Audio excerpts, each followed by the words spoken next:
So the group was hanging around the town of Sandpoint, dealing with the loss of one of their good friends. And they were brought in to see the sheriff, Sheriff Baylor. While they were there, they found some bodies. They were at the lumber mill. There was a murder, and some of the murderers had the murder victims had these weird 7-pointed scar, carving in their chest. The players were then asked to talk to a witness. Marvolo was chatting with the witness. The witness does not like Sheriff Baylor, so Marvolo and the witness kind of connected on a personal base on that. As that was going on, a farmhand bursted into the scene, shouting that scarecrows were attacking farmers and the farmhands up at the nearby largest farm in the area that supplies most of Sandpoint with food and grain. Well, Baylor assumed it was Marvolo because Marvolo likes to tinker and has Collodi, who is a construct, not an undead. But Baylor didn't know the difference. Baylor then arrested Marvolo for about 30 seconds until the group decided to get the heck out of there. They blew up Collodi. They summoned some undead, and they went invisible and ran. They then made their way to the farm. At the farm, they did find two people, Sammy and the father. Sammy as a child. They were able to kind of secure them, and they've been fighting these weird scarecrows that are secretly ghouls. The ghouls have talked to Cassandra and to Rain. They finally made their way to the farmhouse, the main house. They got inside and they saw this very macabre situation. It was as if someone had set up dead farmers to look as if they're sitting around the table eating, sitting at chairs, entertaining themselves. And as we broke, a voice called out from the bedroom as Rain finished reading a note that asked her to join them. A scraggly voice called out to Rain asking for her. And that's where we last left off. We pick back up in the farmhouse. Rain, you just walked in. You saw this macabre situation. You read the note and you looked around the room, and there you heard the voice coming from the back room. Rain, Rain. And then what sounded like scratching on the floor. Your friends outside still trying to figure out what is going on. They kind of are waiting for your lead. You can hear the scratching and the name calling, and it just continues as if a parrot or maybe something just on repeat. It just keeps coming, the same sound. Rain, Rain. It sounds almost in pain, but you're not sure. Okay, she's going to turn around to the group. I'm going to try to be brave, and I'm going to figure out what's calling it. You can come with me, or if I don't come back out in like 1 minute, burn the whole thing down. Okay? Just assume I'm gone and just burn the whole thing down. Before she goes in, are there any windows into this building? Are there any windows? There are a few windows. Their shutters are like knocking in the wind. It is evening. Well, getting to almost nighttime at this point. But yeah, there are windows right next to the doors. There's a few of them around the house. Just a minor suggestion, perhaps. Maybe we check the windows first. See if there is, Yeah, or I can send Nixon. And yes, please send the tiny expendable spider. I mean, she's not expendable, but I would appreciate it.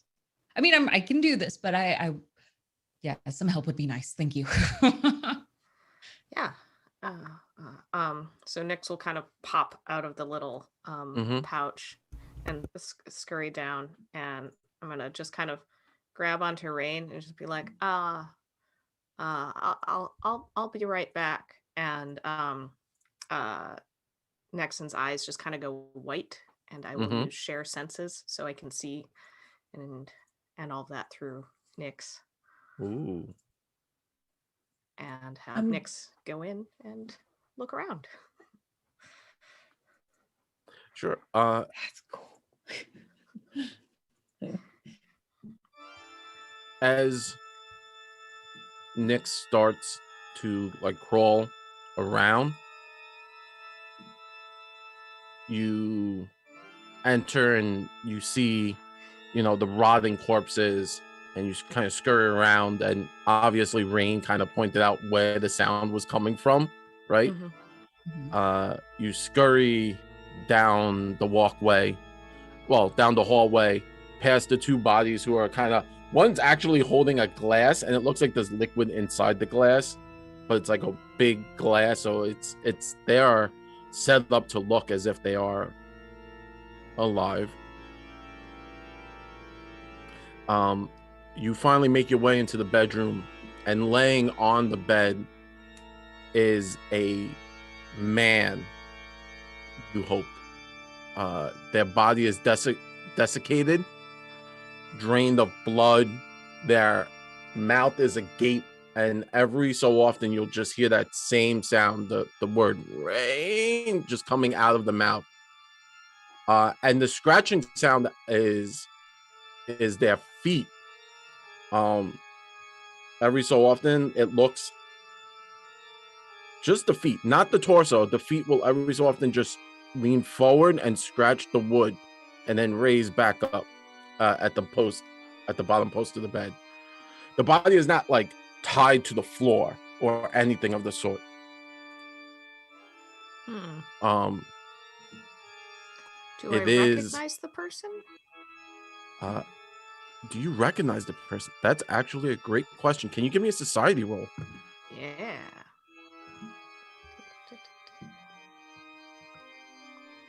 Oh.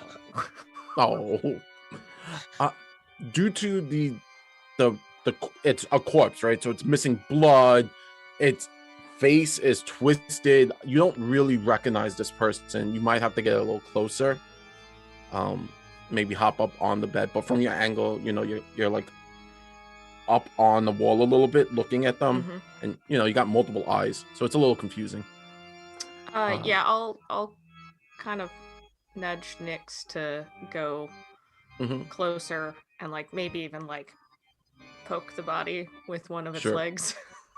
As Nyx starts to crawl onto the bed, you notice, wait, there's something on the bed. The sheets, it's that blue fiber that you've been finding. The blue fiber has definitely been coming from either here or from the sheets. As you get closer, and Nyx is now closer onto the bed, crawling, you get to like the head of this poor soul, and through Nyx and yourself, you feel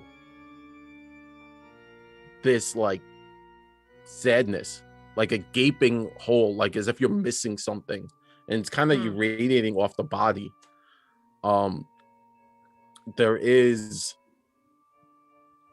like, there's necromancy, right? Like that's the control of the life forces of the universe. This is beyond that. This is stronger. Something isn't right with this, with those, the ritualized 7-pointed star. As you crawl around the bed, maybe hopping up onto the post, and you, again, the feet scraping, and the voice just again coming out of the mouth. You hop up on the bed, and you notice that the eyes are closed, and the skin is pulled back and torn, but the ears have become weirdly pointed, like they're almost like a half elf kind of pointiness to them. And you're looking again at the body, and now the eyes kind of flutter as if something is coming to life, and you see the eldritch energy start to like build up around the eyes. We pan out from there, and we look over into the group. And Rain, you're kind of standing in the doorway, taking up the whole doorway. You start to get like now that same hollowness that you were feeling, Nexon, through Nyx. Everyone starts to feel outside. It's this hollowness. It's like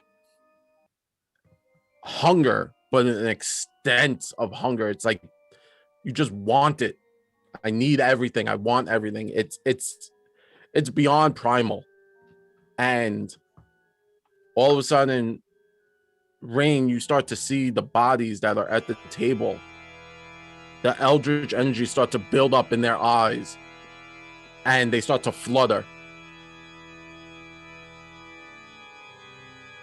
Hold on. Can I step back out and shut the door? Yeah. Okay. Yeah, you could give yourself space. Okay. I'm actually gonna hold the door. Mm-hmm. So stepping back, when someone's underfoot. So Colodi's step like right behind you. Colodi's just giving you support. You and Colodi, you guys are usually in the mix together, and so you tumble back onto Colodi, and Colodi, taken back as to like how fast you're coming out onto him, onto them as it's not, and you shut the door and you hold it shut, and the door as you're holding it breathes. If like the wood itself it feels like the wood is trying to come back to life, like everything here is trying to come back to life. I let go of the door.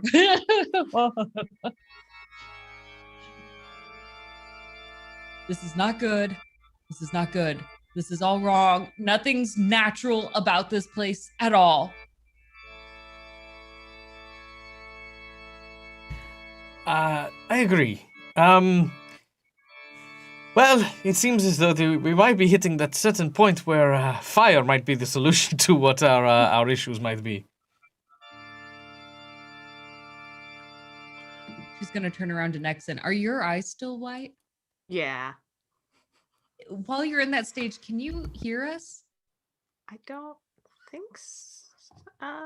Can I? There is a kind of like a back and forth you can have.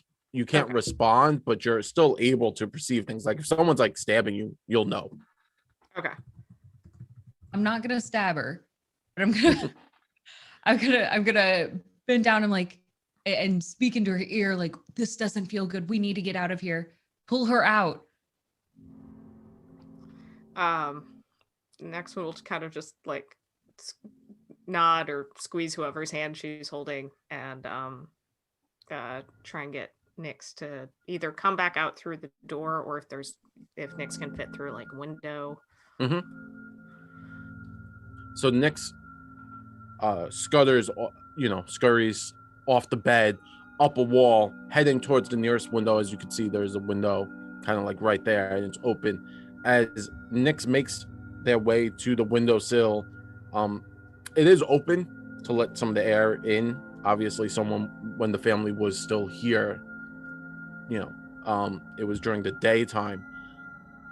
As you start to crawl out, Nyx and Nexon, you still feel that hunger, and the head, you can hear it creaking and turning, and it turns and makes eye contact eyes contact, right? Multiple eyes. It now looks like it's looking at you. As its head turns and its mouth still open, a small recorder kind of just falls out of its mouth, like one of those old timey hand crank recorders, and it hits the bed and tumbles, and then it kind of breaks a little bit, and then the body opens and closes its mouth, and you could hear the teeth scraping, and it stands and it starts to walk to the front of the house. And now Rain, you can, and everyone outside, you can start to hear motion coming from inside, scraping and scratching. With that, I'll snap out of the share senses while Nyx is returning and just be like, we have some trouble. I think they are going to come out of the house. Okay. So first, we got to keep them all inside, and then we have to get rid of this. The windows. Okay, so I'm going to saving the one closest to us, so that way Nyx can get out. I'm going to start moving around the house to of sorts, at least close the windows. As you start to make your way to the windows, right, to the nearest window to you, right, so you just run up and start to close the window. You now start to notice that the people who were sitting are all standing and are weirdly like doing a macabre dance, as if hearing a music or a song that you cannot hear. So two of them kind of move to the center of the room and are holding hands and dancing, while the third one at the table is now mock eating. That's the only way it looks. It looks like it's trying to cut the food, but again, not too much motion. It's cutting, and then it looks like it's trying to put stuff in its mouth. So you shut the window, and as you shut it, you can now hear scraping coming from the bedroom area. I'm going to very quickly run over to the bedroom area with Kalodi. I'm going to very quickly say, Kalodi, give me a hand. Kalodi pops his arm out of his socket, and I'm going to slam the shutters closed, and using his arm as like a barricade, I'm going to nail his arm to the goddamn window. Hell no! Hell no! I don't want it. I don't want it. So as you, Marvolo, you make your way to that window side, and you slam the shutters. As you're slamming them, the thing that was on the bed taps at the glass. Oh and this one, it has recognition. It understands just by looking at it. When you look at something and you understand, it understands. That's exactly what's here, and it's tapping at the glass. I'm sorry, I can't hear you. The window's shut. I can't. No, I'm not gonna do that. That's just. What does he say anything or what? Is he just super creepy? You're just so creepy. Tapping. All right, I am definitely barricading the crap out of it. I'm gonna make. Can I make like a craft roll to make sure that thing is like. Yeah. Solid, and then I'm gonna move and see if there's any other windows. I'm gonna dismantle Kalodi to barricade this house. Sure. So please make a craft check real quick. Very well. Malvolo. Craft skill. 25. Nice. Sorry, just jotting that down. So you start to pound at the glass, at the closing the things, and start to pound, and mimicking you can hear the tapping. So every time you hit, the thing just taps the glass, and it's mimicking you slamming the thing shut. I point my hammer at it, just like, stop. This is stressful enough.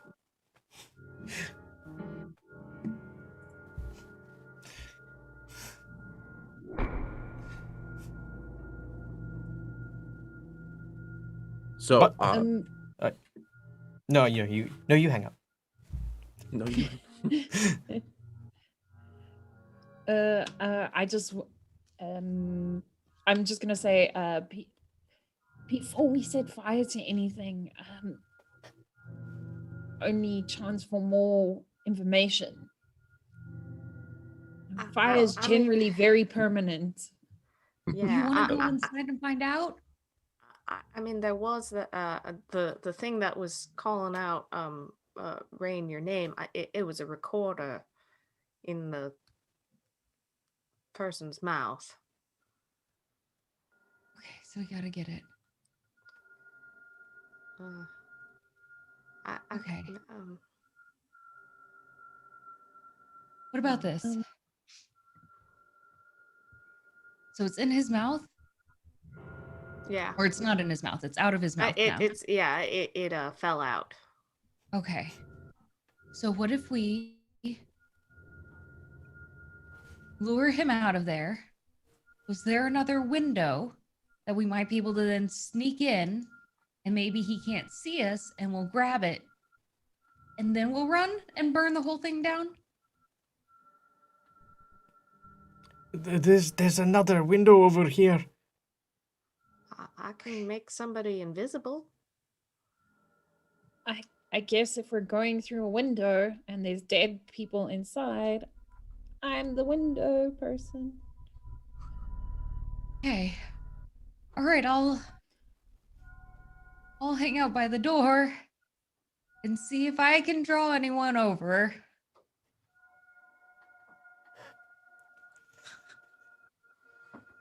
And then I'm gonna lean over to Nixon and I'm gonna whisper, I mean, I could get an extra backup, but I don't know if it's a good idea to summon undead to stand with Rain. At this point, Collodi will this one-armed Collodi will walk over. Yeah, you don't worry. I got this. I'll help you out. Malvolo's having I don't know, some sort of existential crisis with that they're undead. He keeps pointing at it and making gestures because it's rhyming with his knocking, and his OCD is kind of not working. So every time he's hitting, it's making an even number, and it's very bad luck apparently, or some nonsense like that. Are you okay? Yeah, no, I'm fine. I'm fine. You know, I mean, I don't need 2 arms to kick someone's ass, eh? Yeah. Okay. I'll still go in first. You can follow. I appreciate the support, but yeah, you yeah, stick with the kicking. That's a good idea. He goes, oh, he says, okie dokie. Oh yeah, I can't thumbs up with that one. There you go. I'm just gonna very reassuring. Thank you, Collodi. Pat Rain on the arm and just say, fate's on your side. I'll preemptively give her a nudge, fate. Thank you. She says that a lot. Are we cursed? Is that what's happening here? Every time she says that, it seems like there's some sort of big monster that we end up having to fight. I'm gonna pat Collodi on the back and be like, "What this?" And I'll give him guidance. Ooh. Okay, so once you guys get the recorder, just burn it up. Burn this place. When we see the smoke, we'll know to get out. I'll pull out the cat's cradle and look at Cassandra and be like, you ready? Yes. Pull it down around her and cast invisibility. Nice. There we go. I'm gonna head over to the window where Malvolo is. Mm-hmm. If that's the open one. No, it's around the other side. So I'm gonna Marvolo poke him. Yeah. Be like, where's the window? It's around there, just to the left. Stop it! Okay, and then I'm gonna peep through the window and try not breathe heavy through the window. So as you get to the window, again that aura, that energy of nothingness or want of it's a strange feeling. It's kind of emanating from here, from not just this room, right? No, but from this house at this point. You could see that the corpse of the person is kind of just now with a weird sickened grin is just looking and tapping at the glass as Marvolo is closing it. It's getting a weird sense of joy from this teasing, but it seems that you would be more than able to enter from here. Like you would, the creature is more infatuated with Marvolo than it is with whatever is happening. Okay. Question. So I don't recognize what it just seems like a zombie ghoul kind of thing. Like I don't notice that it's a, I don't know, vampire dragon. And I'm just well, no. There's the surprise, Carla. Thanks. The vampire dragon. Vampire dragons, guys. You could make a quick religion check to like identify exactly what it is. Yeah, okay, let me do that because I'm also just trying to gauge, like, obviously I'm gonna be very careful, but like if it can smell me or something, like that's not helpful. So let's see. So as you're like staring at this creature and you're trying to you're like, it's definitely not a zombie, right? There's something obviously happening, magical happening here, right? But you're like, this is different. This is weird.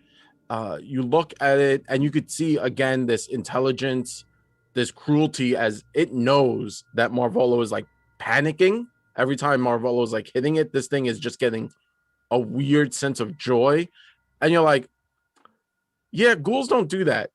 Ghouls, zombies aren't that. This is intelligent. Like there's an intelligence either behind this or this thing itself is intelligent.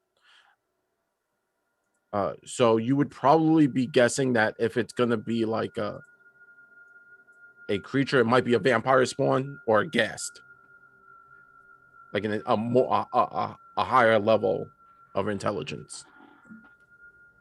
Okay, so and then I'm also just gonna look around the room for anything that I need to take. I'm gonna look before I go in. I'm not gonna spend time looking while I'm inside. So you look around and you could see on the bed is that small, it was like this big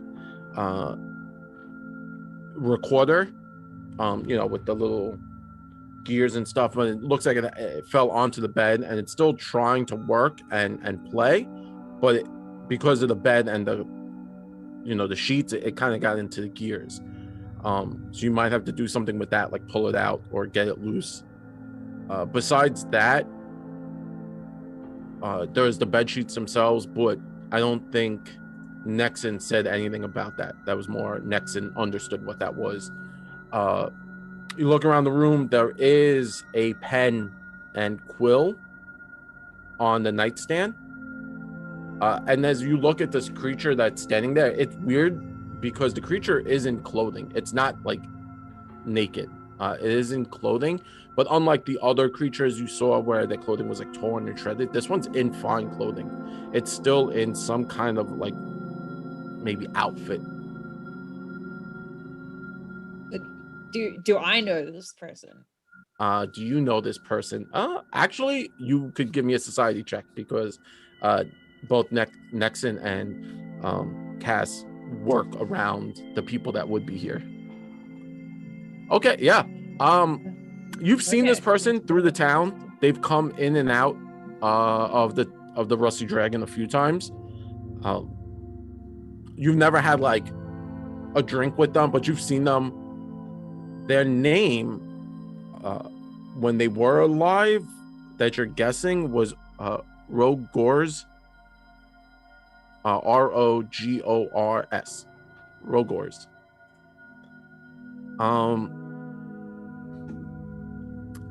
He was more or less a caretaker. He worked with a number of different homes that he would watch after, but not poor. These are more or less wealthy homes, the upper middle class to the very wealthy. When they weren't in town or summering at Sands Point, he would watch after their houses. Okay, cool. With that information, I'm gonna sneak in. Okay. And I have potentially 3 plans if this goes very badly. Okay. So you kind of pop the window up, right? So you're popping it up. and you start to like stealthily make your way in. You are invisible, so that is awesome. It does help your checks, Okay. but you still need to make a stealth check, please. Okay.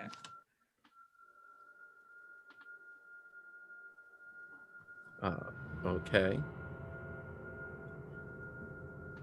So 21. So let's say 24. We'll just give you a quick bonus to that. So that's really good, right? This creature, Rogue Gorsby, is having more fun playing with Marvolo. And Marvolo is just, you could hear Marvolo just hammering, and everyone outside, you could hear now the hammering of Marvolo, just bang, bang, bang. Becca, you got the, Rain has the door shut with Kalodi, and Nix has finally made their way back to you. So you have Nix, so you don't have to worry. Fireballing the house is on the table. So as Cass crawls into the house, you start to look around, and suddenly you hear this, Cass. And as you're now in the house, you hear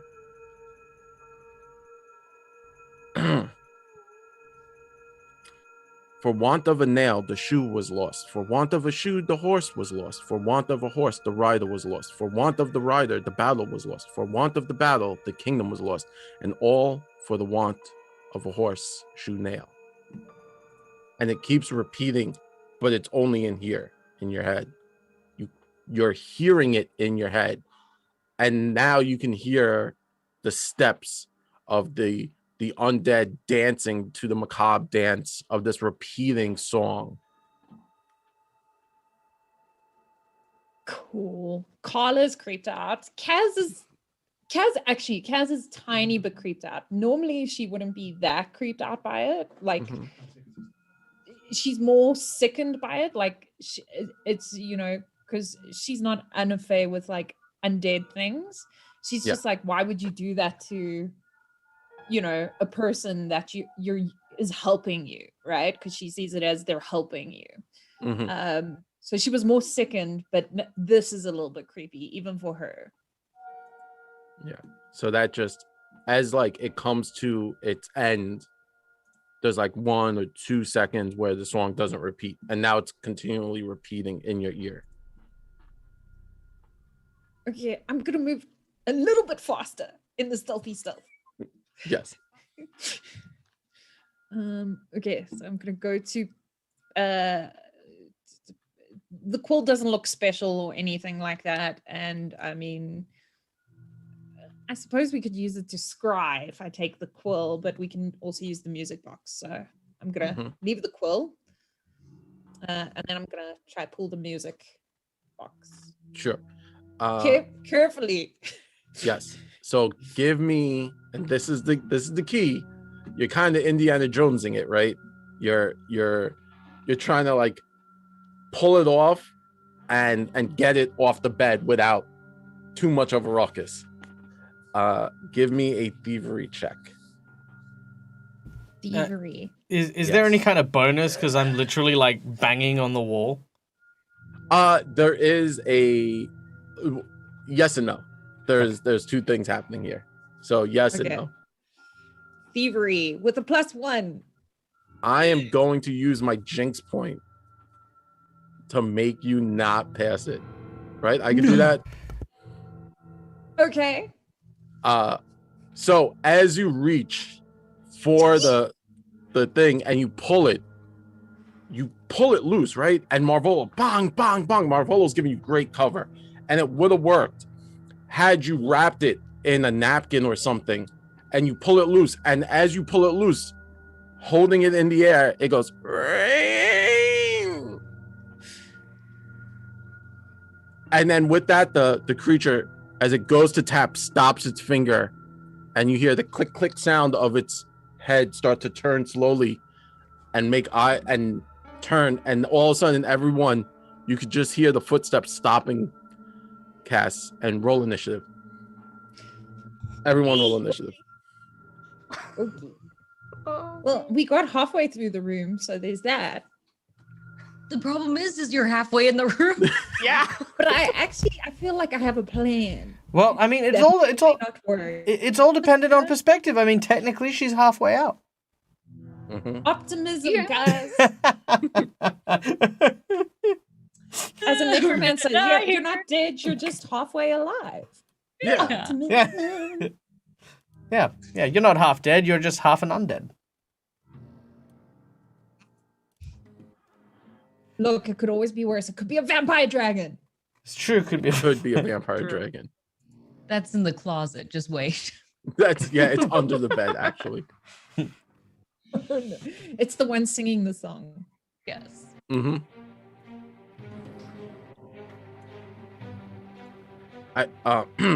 So, ironically, Cassandra, it is your initiative. You get to go. As you pick the box up, you now hear the and the creature stops. Rogorsby, Rogors. I feel like there should be a B at the end of his name. Rogors turns his creepy head and stops tapping. And Marvolo, you recognize this as something is now wrong because it was tapping with you, and you bang 2 more times, and there's no more tapping.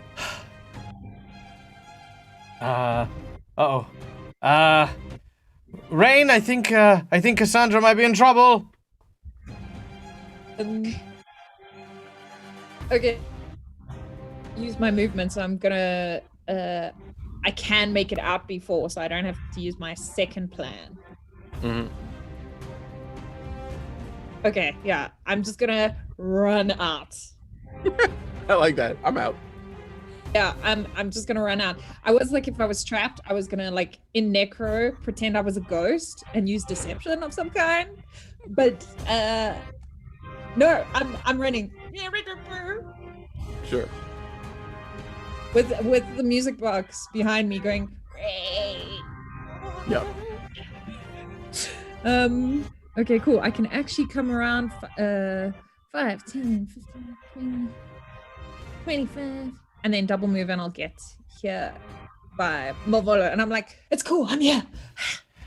Disregard. She's fine. She's here. It's not fine. They've stopped. They're coming after us, but I'm here. Never mind. Cassandra brought danger. Lots and lots and lots of danger. It's Why coming did you say this it like way. that? I didn't bring danger. The danger was here. But I don't want it here. I want it over there. And now it's here. Now it's looking at me. Rather the danger we know than the danger we don't. Why can't we just deal with danger don'ts? I like danger don'ts.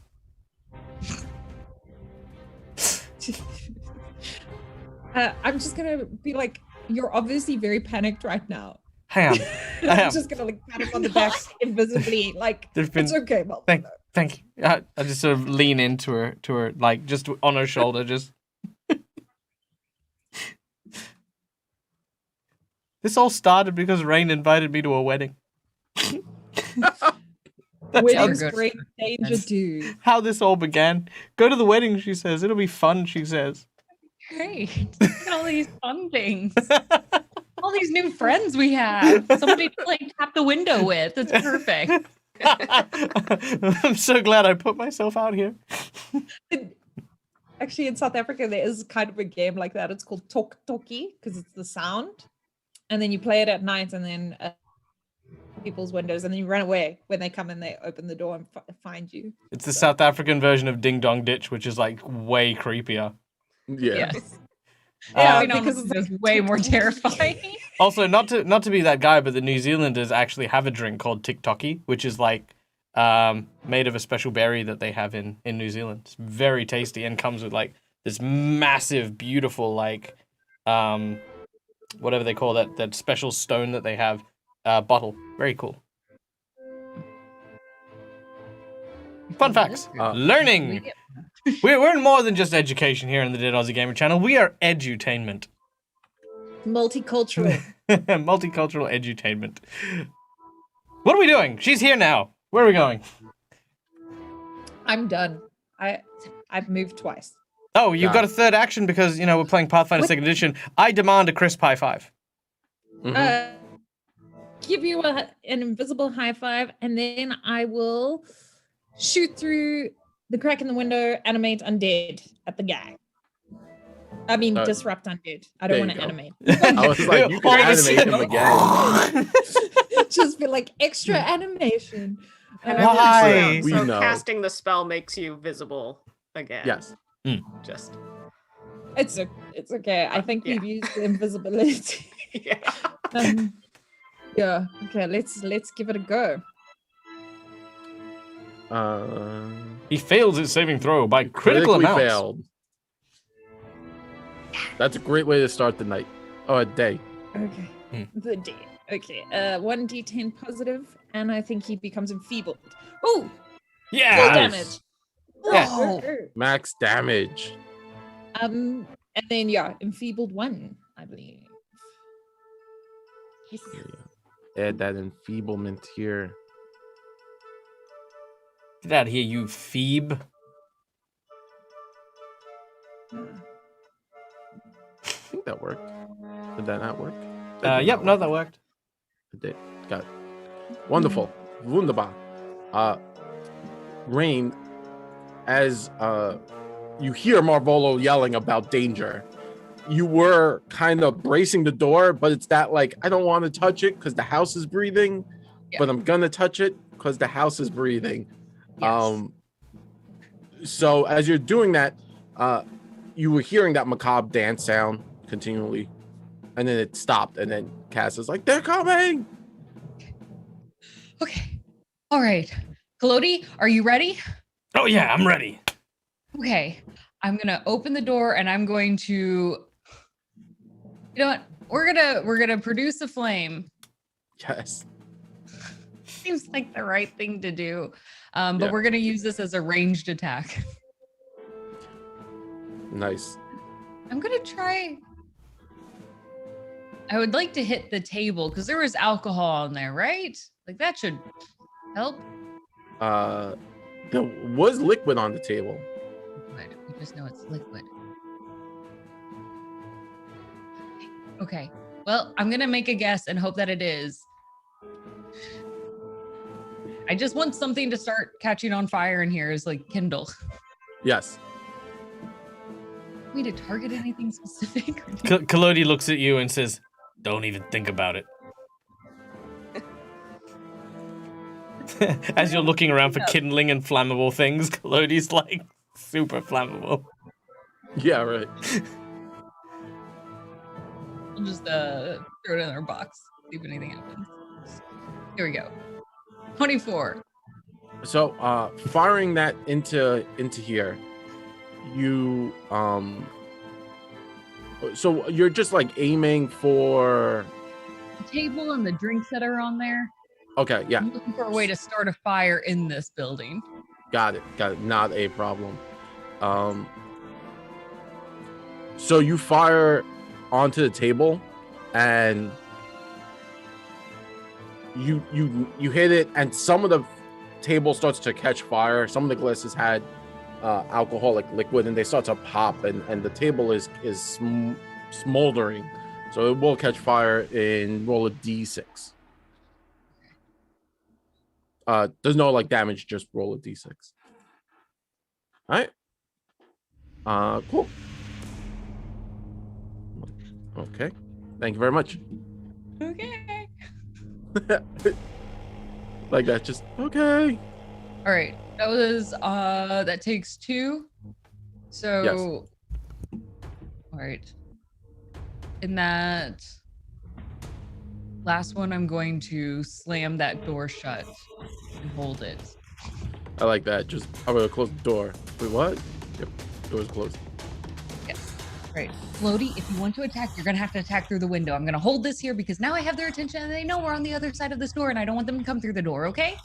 Through the breathing door, the door that's breathing at us. We're gonna make sure it stays within the breathing door, the house that's alive. The things with the house that's living with the things that aren't living that are moving inside.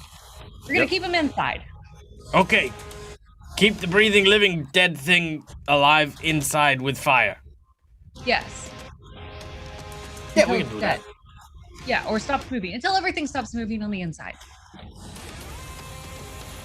Thank you, dear. Nice. Now it is Ogor's turn. They are enfeebled, which stinks. So 1, 2, 3. 1, 2, 3, 4, 5. They're gonna start to walk into the room, the main room, and see the fire. Yeah, enfeebled 1. That's sad. And I think they still have their second action.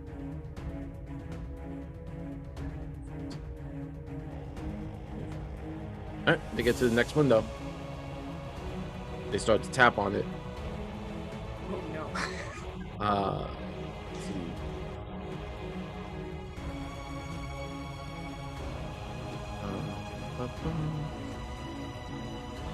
This one stands 5, 10, 15, 20.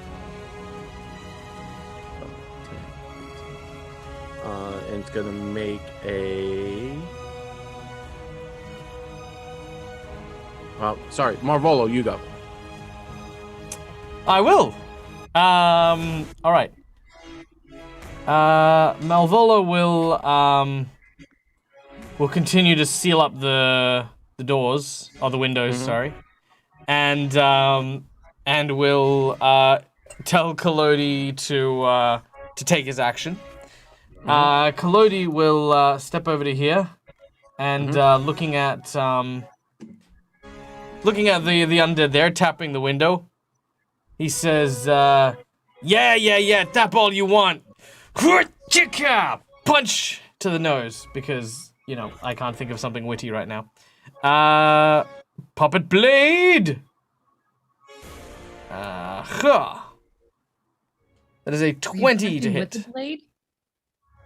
Yeah, he's got like a little blade punch. It comes out of my wrist, so it's like between my knuckles. It's like a stealth blade punch. Ooh. Yep. Oh, why are there 2 tokens now? Like a tiny Wolverine. You cut him in half and he duplicated. Yep. Oh no. This is the truth. There you go. Give that guy a try. Oh, hold on. Okay, so move the token onto the combat tracker. Yeah, just it. No, it as was in- there now. Yeah, no, on top of ROGO, which I imagine is the dude. Yeah. And then drag Yeah. that token down onto the map. Oh, what are we doing here? Yeah, it's a 2-step thing. Surprised that they can duplicate. There you go, perfect. There we go. They could just duplicate now. All right, give it a go. Okay. 28. Yep, that hits. All right. Do I beat him by 10? You do. Yes! Ha ha ha ha ha! Feel my righteous fury. All right, my damage is. Cool. Hang on, I'm not done. Then he also Oh. takes 20 damage. That's my crit. Nice. Having taken all this types of damage. Wait. Fancy pants. I've also got my crit card. Ah, yes, get your crit card. I'm gonna go with number 5. Piercing, slashing. Normal damage. Normal damage. Until healed, the target is enfeebled, clumsy, and cannot use one of its hands determined randomly. We'll say Kalodi chopped off the tapping hand. Excellent. Oh, yes. Oh, tap this, you bastard. Sorry.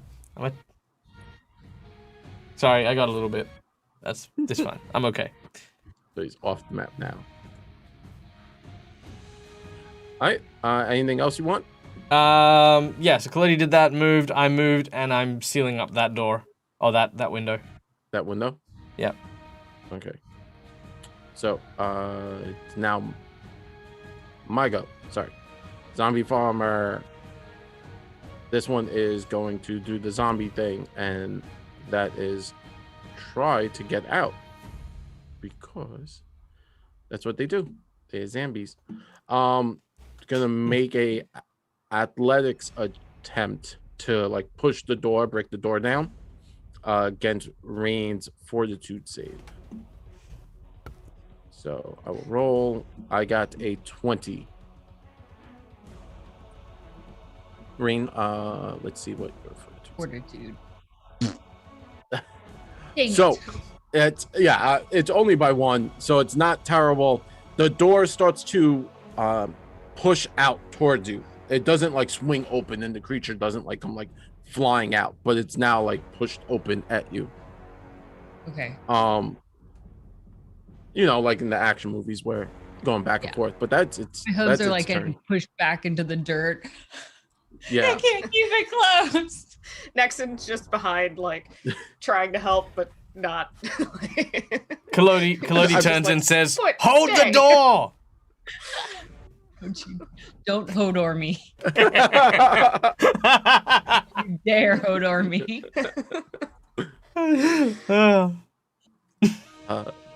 So my next zombie is gonna shamble, and as per all good zombie movies, is going to aid the other zombie pushing the door open, because that's what they do. They're zombies. Teamwork. Hmm? Great Yeah. collaboration on their end. You know what? Really fun fact. The very, very original Walking Dead, which was in black and white, the zombies were actually super intelligent. They actually broke into a paramedic vehicle and radioed to the other emergency services to send more paramedics so they could eat them. I don't want that. Yeah. No, These I don't aren't want it that either. Please, intelligent. let's not That's have that stupid. idea right now. Oh yeah. I mean, just the idea of like team working zombies. Not not an actual non-thing. Original zombies were.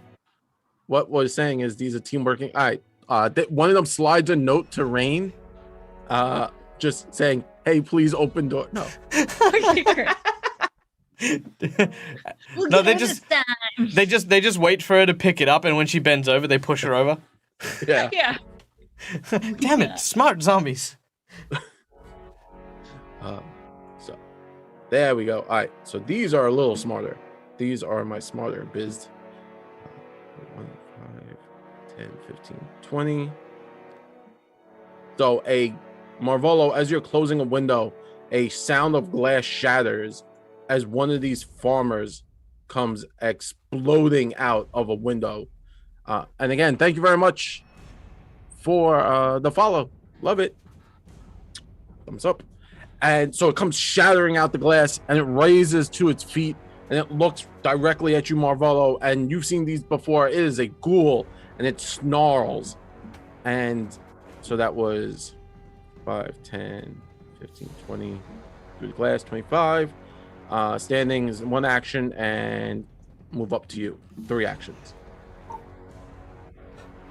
Listen, I'm sure we can talk about this. Your hands look absolutely filthy. Please don't touch me. Nexon, what would you like to do? Oh wait. Uh, Oh, I have a second ghoul farmer. What? Who created this encounter? Clearly not me. 5, 10 through the glass, standing. 5, 10, 15, 20. Uh-oh. Where are you going? Marvolo surrounded.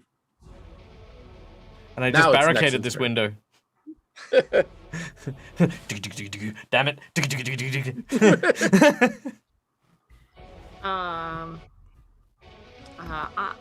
So Nexon is going to reach to the necklace she has around her neck and grab one of the little red beads and activate it, so it'll start glowing. And she's going to hand it to Rain and say, throw this in and it will start a fire. So that's 1 action. Is it an action to hand something off? You guys are next to each other, so it's kind of like it's fair. Okay. It's easy. And then can I see the zombies through the door? Yeah. So Nexon, you can see Rain's like pushing back, but now because there's 2 of them, it even though she is Rain, it seems that they're pushing on, and the wood's not the greatest, so it's cracking and splintering at this point. All right. So yeah, she'll shuffle her feet on the ground and point her finger at them, and a bolt of electricity will jump out at them, and she'll cast electric arc. So it's So- saved on that. The first one saved, but remember it bounces within 30 feet, so you could tag the second one. And that one failed, so the second one did fail. Nice, That's my turn. awesome, and yes. So 5.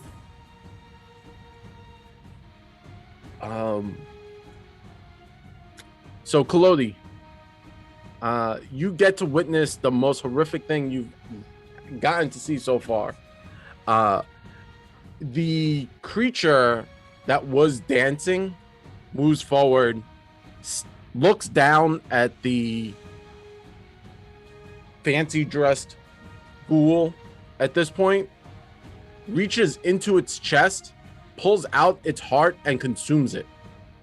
The creature then, its eyes flare as more energy kind of embodies this creature. And so that's to consume is, how many actions is consume? Let me just double check. I would hope more than one. Oh, no big deal. Right? This is what we're all hoping right now. Consume flesh, 1 action. It's like an oyster. You just like chug it quick. Yeah, Yum. yeah, exactly. Little appetizer. But it gets bigger. So, Kalodi, you bear witness to this creature getting larger. So they're Kalodi, cannibals? Kalodi gets an idea, and he Mhm. thinks about the other little puppets that Malvolo makes. He's like, I wonder if you know, if I got to eat some of these guys, maybe I could get bigger too. And it's gonna do something fun. It's gonna grab the chair and toss it at Kalodi. So it's gonna make a ranged attack, which it doesn't have in its like wheelhouse. But let's see what happens, right?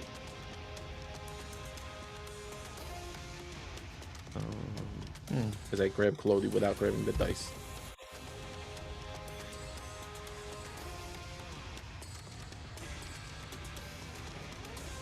Okay.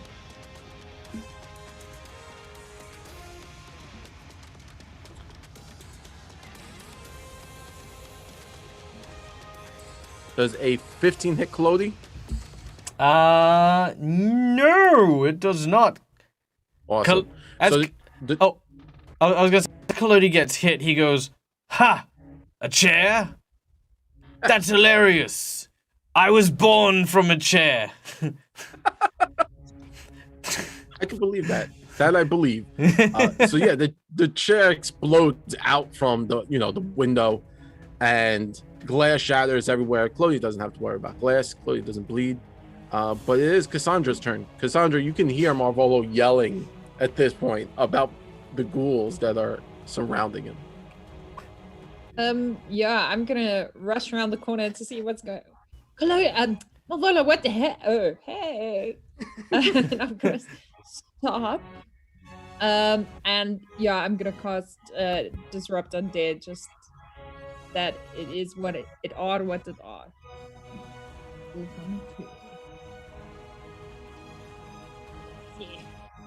Oh, What? as you go to cast this necrotic energy, it shakes it off. You could see the energies kind of go through it, but it just shakes it off real fast. I'm gonna try again because it is only a single action to do. Mm-hmm. Okay. But that time, the second time works. So, Okay. And then yeah. oh, Yeah, one. Take that. Eh. And then, yeah, just in Necro, I'm gonna be like, "What are you? So strong."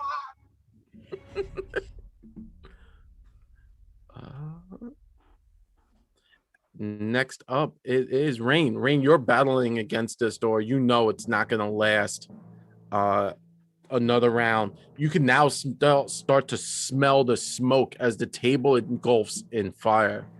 What would you like to do? Nixon had given me that little thing, right? Yes.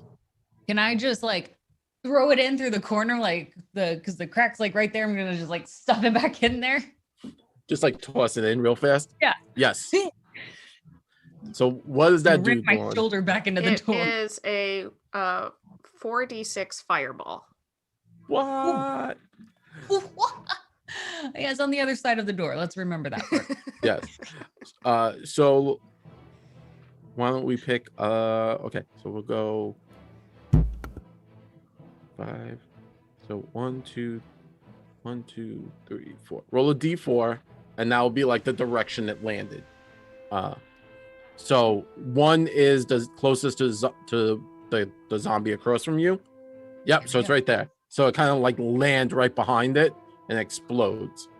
So let us. I totally forgot I gave this to Dexit. Yeah. Here's a little bomb. It's like, hey, I had this bomb. No big deal. We're very normal people. Oh yeah. Who doesn't carry explosives around their neck? Right? So it's a 20-foot burst. Pretty and accessible. So that gets everyone here. So roll 4d6, and do they get to make it? They don't make a save. They basic reflex save, so they do get to make a save. Coolsies. I don't think they're gonna pass, but It's reap the damage that you have 21. They gotta beat a 21. Mm-hmm. Oh. They're not the most agile, even though they were dancing. I kind of feel like they got 2 left feet here. 1.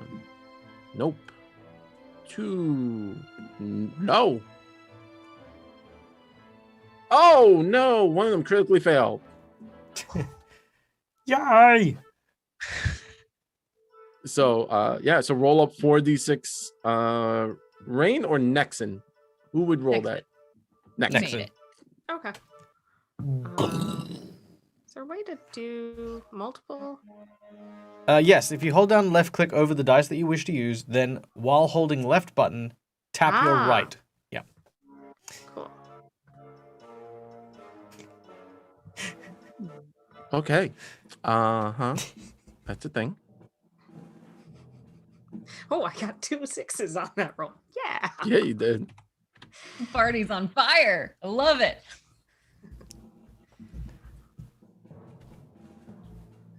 The puns in this game are so tight. It's Really so bad. amazing. Here's the business. I'll admit, Blissful Dwarf just got me with one. Fireball necklace, literally an accessory to murder. So good. So good. Okay, so Rain, I need you to do me a favor. As you tossed it like right behind the door and it exploded and all my creatures failed and they are not doing well, I would like you to give me a athletics check because you're going to be holding the door, and let's see if you fall off the door, because remember it just like explodes out and there's fire now coming from the room. Yeah, Rain plays no games. Rain's holding that door tightly as now smoke is billowing out from the open windows, and yeah, it's getting crazy in there. I'm just hoping that some random traveler isn't going to walk past, just watch us holding the store bag, filling with smoke, while Rain is watching this family of farmers trying to get out. It's a very difficult scenario. very Don't difficult paint to this explain. picture, okay? At that moment, Sergeant Baylor comes up and notices that Marvolo is holding, locking people in. No. God damn it! Baylor!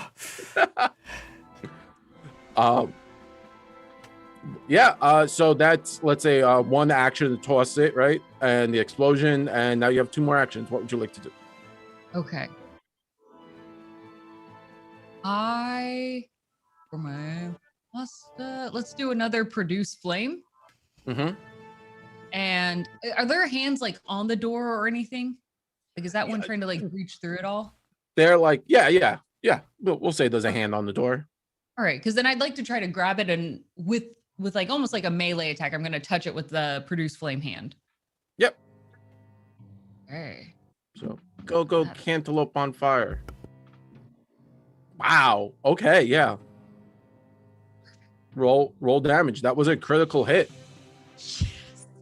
So with the fire already coming around, Rain taps into that primal energy and reaches out, and her hand is engulfed in fire. Yeah. Just pure panic. Pure panic. In her eyes, she's just reaching around, grabbing. Nice. Please stay inside. Please stay inside. Done with you, not like this. Not like this. Not like this. Cool. Yeah, awesome. That's wonderful. I believe Rain gets a card also. Oh.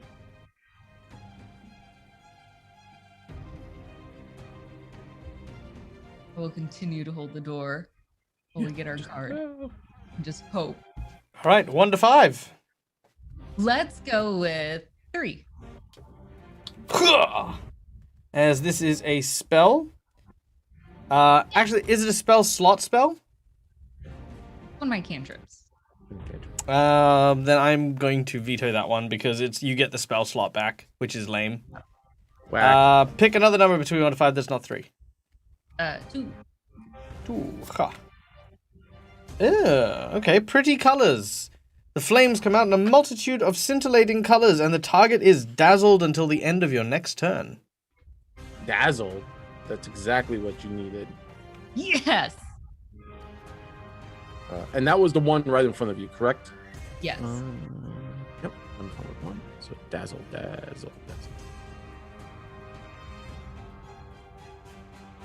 Wunderbar. I feel like being near the door is helping Rain because doors are her preferred enemy. That is Yes. true. Yes. It's a lifelong hate. They're very restrictive. Next up is Marvolo. Marvolo, you are surrounded at this point, so not doing too well. Okay. Now I don't do things simply in any role-playing game I play, so I wanna run this past you. Okay. I want Kalodi to close the window that he's at, and then basically, block that window. Okay. And with the remaining 2 actions, I would like to ready an action to do the following. Mm-hmm. I figure I'm gonna get attacked by both of these ghouls in a second. It's a good chance of that. And what I want to do is I want to use my medicine check as they attack me to use my tools to stitch their hands together. Okay. Because with my ward medic ability, I can technically make medicine checks on multiple people simultaneously.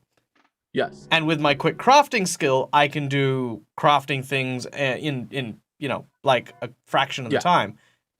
And with my battle medic, I can make procedures in single round actions.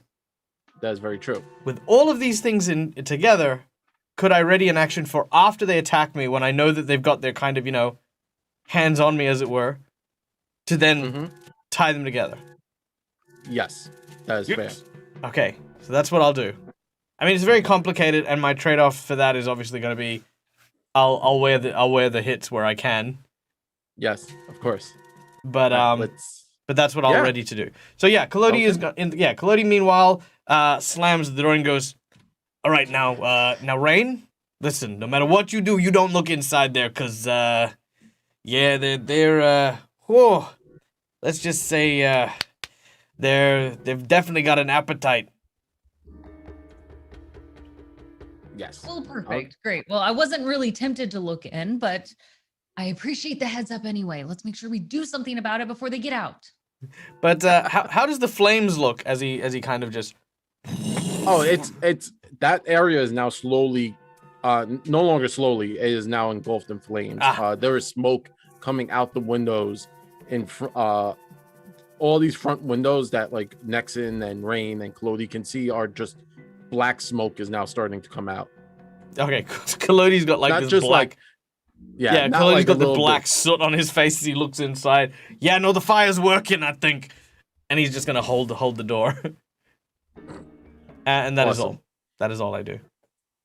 So, my zombie farmer who is dazzled. Why dazzled? And takes fire damage from the raging inferno. Does so. Rain, please roll a d4. This is persistent fire damage. 4. Yeah. 4. Yeah. I like that. It's just persistent fire. So with the dazzled condition,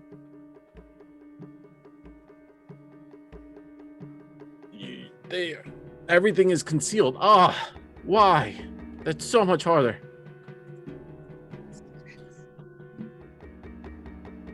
So okay, so I need to roll a flat 5 check to even start to like attack this door because everything is concealed.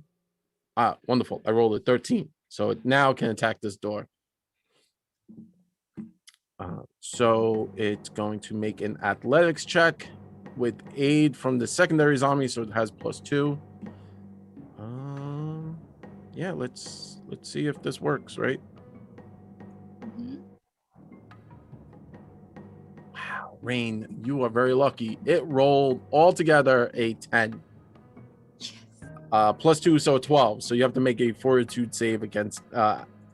So just to keep the door closed.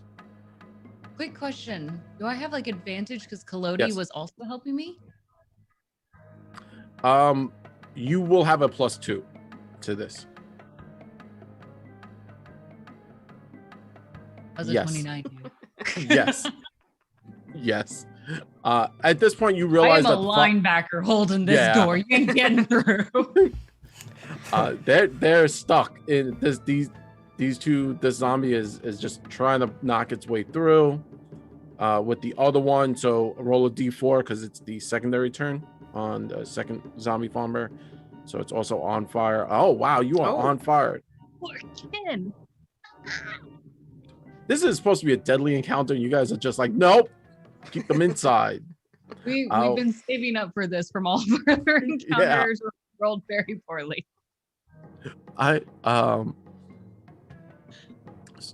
So they're stuck inside, sadly. They're scraping, scratching, tearing, banging, but nothing. You're not budging, Rain. This is the line. I am terrified. I am crying a little bit out of fear. I have not peed my pants yet, though. That's fair enough. This is a very unnerving experience for Rain. Yes. But across the way, Cassandra and Marvolo, you guys are in a different situation. So the first ghoul that is next to Marvolo is going to make a attack with its claw. It's going to try and slash Marvolo. Now, it missed that attack. You would like to bind its claws. So make a medicine check against this creature's number. Gonna say reflex save. 28. Yes, that will probably that passes. Yeah, so you quickly take out your tools and as you were like oh no, it's gonna come. You saw it coming and you do that now. Well, that's only half of it. The goal is to tie him to the other dude. Oh, to start tying them together. Okay. Yeah, so you do that. You can give it the clumsy condition because its hands are all tied up. which I think is fair enough, right? Like it now is clumsy. It's starting to push onto you. Its next attack, it's gonna bite at you as you're tying its arms. It's gonna bite down, and it's going to hit that time and deal a little bit of damage. Can you do me a favor though and make a fortitude save? Well, that all depends on what I roll, isn't it? Yes. Oh. Yeah, you don't even have to worry about this. I will survive. Yeah, you're fine. Not even a problem. But he put you me in mock his it. mouth. Yeah. So that's the end of that turn. This creature, the one that's now next to Cassandra, that one is actually, since Cassandra did hit it with power, it's going to attack Cassandra. Can I yell insults at it? Yes, you may. Hey, the crop you grow here is less than adequate. You could find better corn on the feet of big fat hairy men at the tavern. Also, now you smell. Fair enough. I'm just gonna lean around and look at Did you just Marvolo, crit like, me? Yes. God damn it! Your scathing review has quite a rebuttal. Yeah, I know, right? It did not like that. I just never insult a You farmer's farm. smell. Jesus Christ. Yeah, right. He had a nerve. Yeah, no, right. And he hit mine. All of them. In my shoulder. All right. 1 to 5. Let's go 4. Hua! It is a... Well, this is a very appropriate one. Crunch. Target is sickened 3. Ooh. So you take that 6. Oh, I only rolled 1. Why? Oh, yeah, I don't think you dropped it on Malvolo, but yeah. There you that's go. fine. So 13 points, and you are sickened 3. Sickened 3. That's Why am I so rough. delicious? Yeah, So, I'm also gonna shout stuff if I see he gets hit badly. I'm like, he's right. Though that's all true. And you got raised from the dead, and even in the second time you can't get it right. Whatever you were supposed to do. yes. Which was what? Tell me again. What were you supposed to do? As it bites into you, Marvolo, I need you to make that medicine check because you were trying to, do the thing. And we'll see how that turns because it's probably going to turn around and lash out at Carla. Wow. Okay.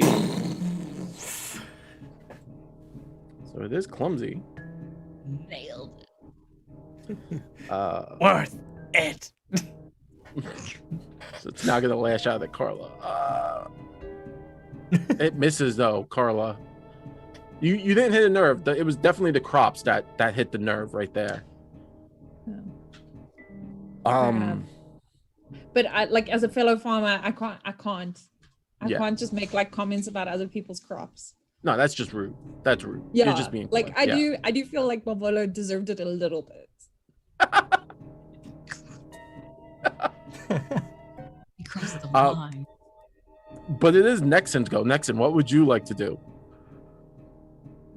I am going to shuffle my feet and do electric arc again at the 2 on the other side of this door.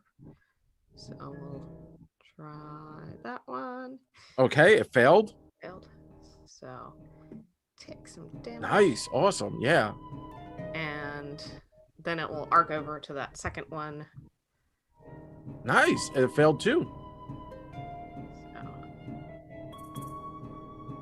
yeah. Wow, you guys, And- you're just, yeah. And then she's gonna kind of like try and plant herself to provide Rain like something to brace her feet against to kind of help assist Rain on keeping the door shut. Awesome, yeah. Thank you. Yeah, so you're aiding Rain, which is great. Together Now we'll survive. Now, Yeah, Kalodi. we'll just keep this door shut and let them burn. I love how you think. I love it. We're gonna do this together, and then when it's all done, we will have. Well, we'll deal with that later. Crispy zombies. Yeah. Lord. Two things.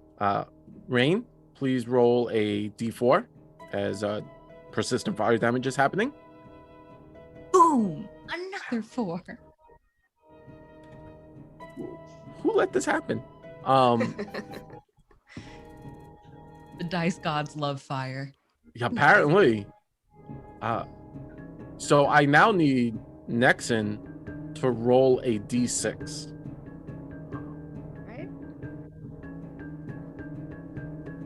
Okay. Not a problem. We'll see what happens in 3. Okay. So, zombie Very good, farmhand goes, charges the window that Kalodi is bracing, and is going to try to smash it open. He's gonna roll athletics. Roll the 26. Kalodi, please make a fort save. Okay, Kalodi making a fort save. 22. Not enough. The window smashes in. Kalodi gets pushed back 5 feet as this large lumbering creature comes slamming through, crawling. It gets halfway out as it's now bigger. And its torso, and it's kind of just trying to reach and grab and pull people towards you. It's going to try and mash Kalodi in the face with its fist as its last action. Yes. Nexon's just kind of holding Rain and sees this push through. Is like, I helped the wrong one. And it slams into Kalodi with its fist. But that is it for its turn. It spent its entire turn. Kalodi. Cassandra, it is your go. Top of the round. 2. Okay, I'm gonna try and disrupt undead again on the same one, and then if that doesn't work, I'm gonna try something different. Oh wait, which one are you? Let's just triple check. And I'm gonna look at Kalodi, tying them together, and be like, was this your plan? Well, I mean, I don't know about you, but I don't hit things. I build things, and Nexon is teaching me how to sew, and I do medicine. This is not my thing. I am between literally a rock and a hard place. Okay, fair enough. Alright, so because it is a 1, one action, let me just check.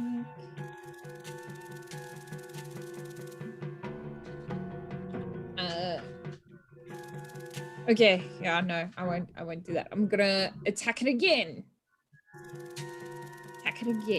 Come now. How come the big scary one died so quickly? I don't this know. one is like Yeah, it's just like, nah. Not today. Okay. It's that nat 20. One last time. There you go. Come on. Critical failure. Yes. There it is. As I'm like making a little clay one to squish him, and then I just squish it extra hard this time because I'm getting embarrassed that Malvolo Like, is achieving more than me at this point. Yeah. Also, just super quick, we got a $10 donation from Laura Bones for a sin boon, which has been awarded to me in the sin of pride, which now, thanks to Nice. my very clear and skillful editing. is now just down there. Which, pride is the sin associated with illusion magic. So I can claim this in order to claim illusion. There you go. Nice.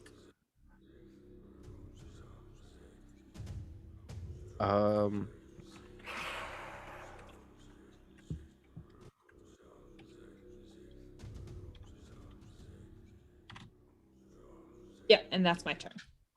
Cool.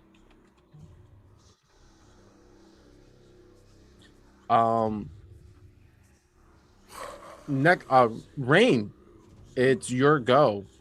Okay. But before we get there, just give me 1 second. It sounds like the apocalypse is happening in my own actual house. So give me 1 second. I will be right back.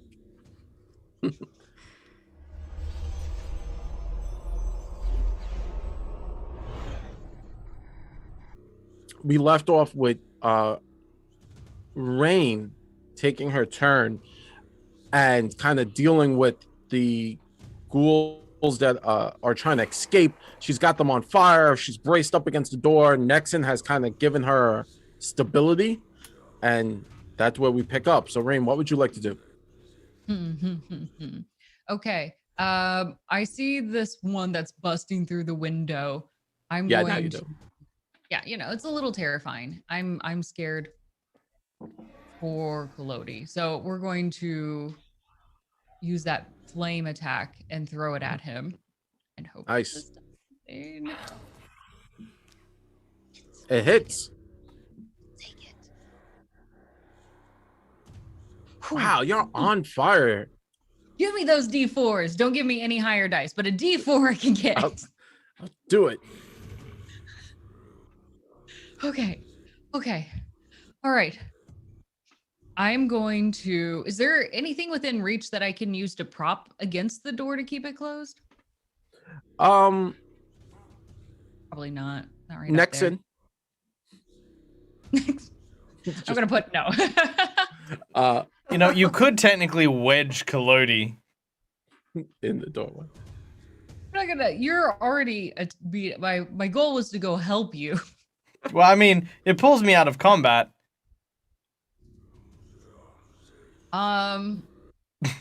That's true. Can I essentially run over to where Kalodi is and throw him back at the door? Yes, It's kind of like a two action, but okay. Like, you know how you I'm would gonna use it? You know how you use a chair to prop a door from opening and stuff like that? Kalodi has a very unique baseline where he seems to almost fold out identically into a chair. Right. And you can wedge him. Your chairs. You know what to do. Yeah. It's like I was born for this.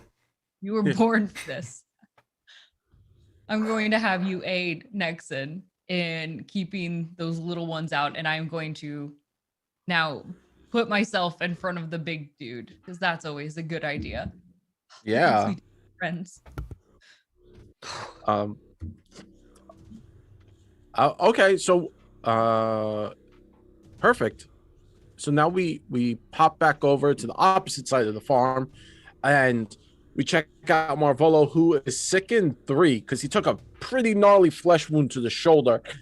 Marvolo did stitch together the ghouls with their clothing and his no, it wasn't supposed to be. It wasn't supposed to be clothing. I want to stitch their actual. Oh, their flesh together. Yeah. Yep. Yeah, that's happening.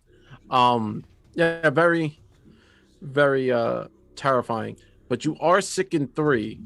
Now there are ways to resolve this. For a sickened, you could spend actions to remove it.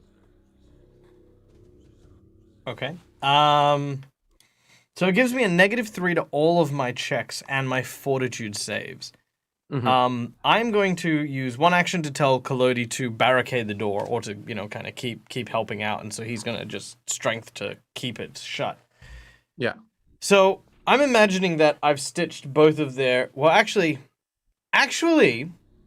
one of them did they both claw me or did they both bite me? Because the intention was to stitch whichever appendage they used on me, and if I remember correctly, they both bit me.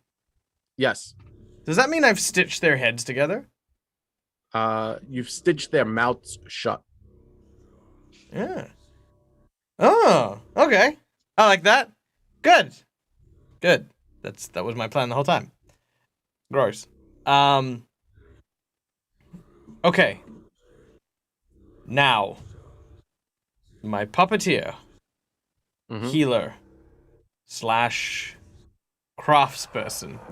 I'm gonna move over here, then move over here, then move over here, and then continue to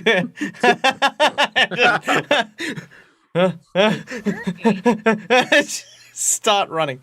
Okay, I'm gonna move to behind Cassandra, and I'm gonna lean in and just say, "I think they got me, Cassandra. I don't know how much longer I don't know how much longer I've got. Oof. Please, tell Kalodi he was a disappointment." And I'm gonna use a medicine check to try and stitch myself up a little bit. Yeah.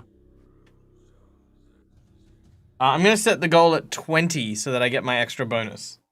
All right. Yeah, go for it. 22. There you go. All right. So that, I believe, gives me... I always forget this, sorry. It is a medicine check with a... Treat wounds is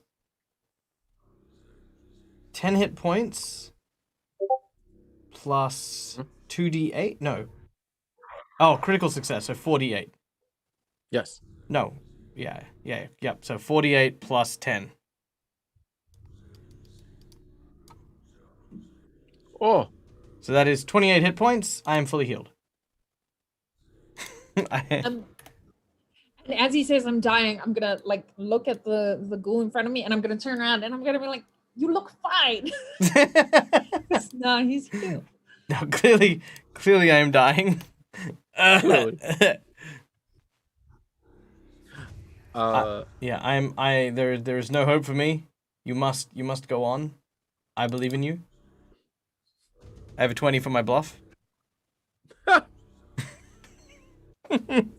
is all I do. There you go. Okay. Next up is the zombie farmer. So Claudie's kind of like up against this door, bracing it. Rain, give me another D4 because persistent fire damage as the place is catching fire. 4. What is this magic? Wow, that is changing everything. I really hate the undead. Apparently. We haven't even seen her Not final already. form. Go back to how you're supposed to be. This a is why the 20 LCs cremate. Yes. 25 Kalodi. Now Nexon is aiding you, so you just have to beat a 25 fortitude. You got this. I trust you. Yeah. Oh no. Did you have the guidance? No. I'm going. He does, but I'm gonna burn my my hero point to re-roll that because yeah, I'm not doing that. Okay, let's try again. Come on, buddy. Listen. I don't ask for much. I don't ask for much. This. You're a piece of wood, but you're my piece of wood. You are kindling when I get to you. So as Kalodi is like bracing with Nexon helping, Kalodi, you get pushed back a little bit, and the first one kind of stumbles into the doorway as the door kind of snaps over, and what you see is terrifying. This undead creature, it's on fire, its flesh is melting, very Two-Face. But that's its turn. brain is just going to look at Kalodi like, oh, come on. You had one job. One job. He holds the door handle. Hey, it broke. What do you want me to do about it? I mean, just snap clean in half. So 5, 10. They don't make wooden doors like they used to. Well, thank goodness you have Nexon with you. Save me, Nexon. So the second one kind of shambles out on fire. It's think Hades from the Hercules cartoon, the Disney one. Its head's on fire. Next, Rain, can you roll a d4? See how much damage this one takes also. Because it's on fire. Oh, my streak ended. I'm pretty sure you had like the longest running d4 rolls. No. Oh, yeah. So it comes out and it's just gonna try to slash at. Let's see. I'm gonna roll a d4. Kalodi says, "Come on, I'll take you on with one hand behind my back, or you know one what's hand. Funny is one hand behind the house." Oh, why did I just roll? It just rolled Yeah, damage. that's right.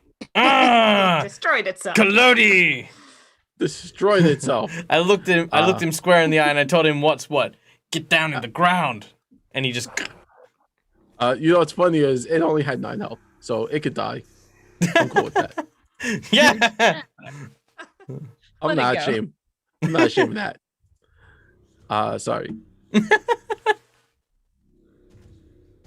So now we're popping back over to the side with Marvolo and Cassandra, and it's the ghoul's gonna go.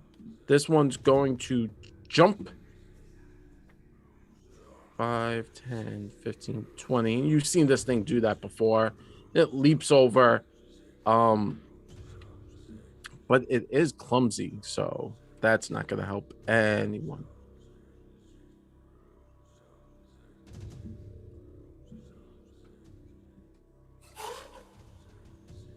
Dang. All right. And it's going to try to like shoulder check Cassandra because it's all tied up and bound and it's angry. I would like to use my pride point. Okay. For my sin boon. And what I would like to do is I would like to use the illusionary spell to basically switch Cassandra and the ghoul's perspective. So basically, the ghoul thinks it's attacking Cassandra, but is actually attacking his ally. Yes, sure. Are you sure that's all you would like to do? Because it's pretty epic. That's worth a good chunk of cash. I mean, in addition, I want the illusion to make the other one look like me, so that to each other they can see us, and we look like them. Okay, sure. So it swings. It gets a critical on the ghoul. That you would think it lunges, and in the air, you know, it seems something comes over it. It's confused. It lands next to Cassandra, and Cassandra, as you see it land, it kind of like rears up and it turns. Confusion, and it lashes out at the other one, and they start to hiss and scratch and bite at each other.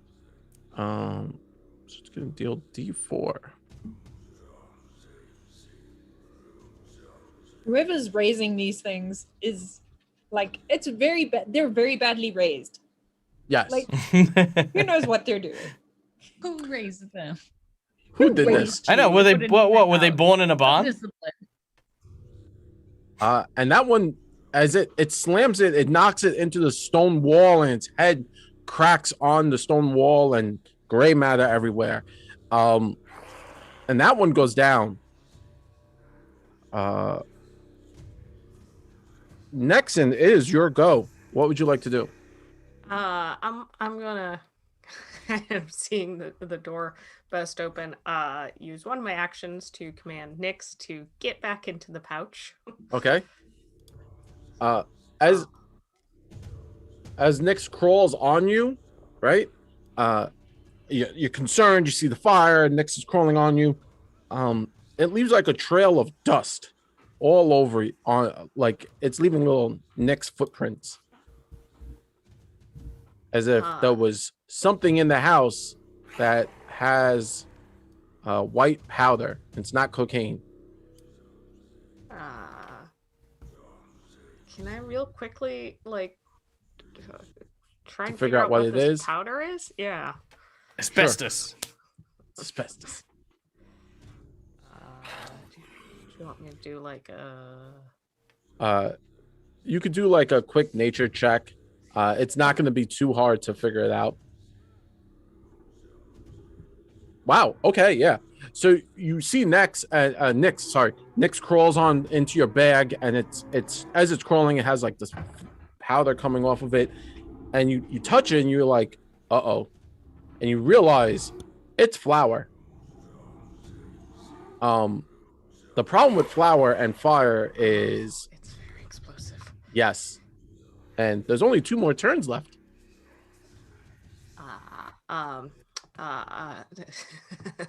Nexon is going to yell, "Get away from the house! It's gonna explode!" And I'm gonna use the rest of my turns to just run away. Kalodi says, "Explode!"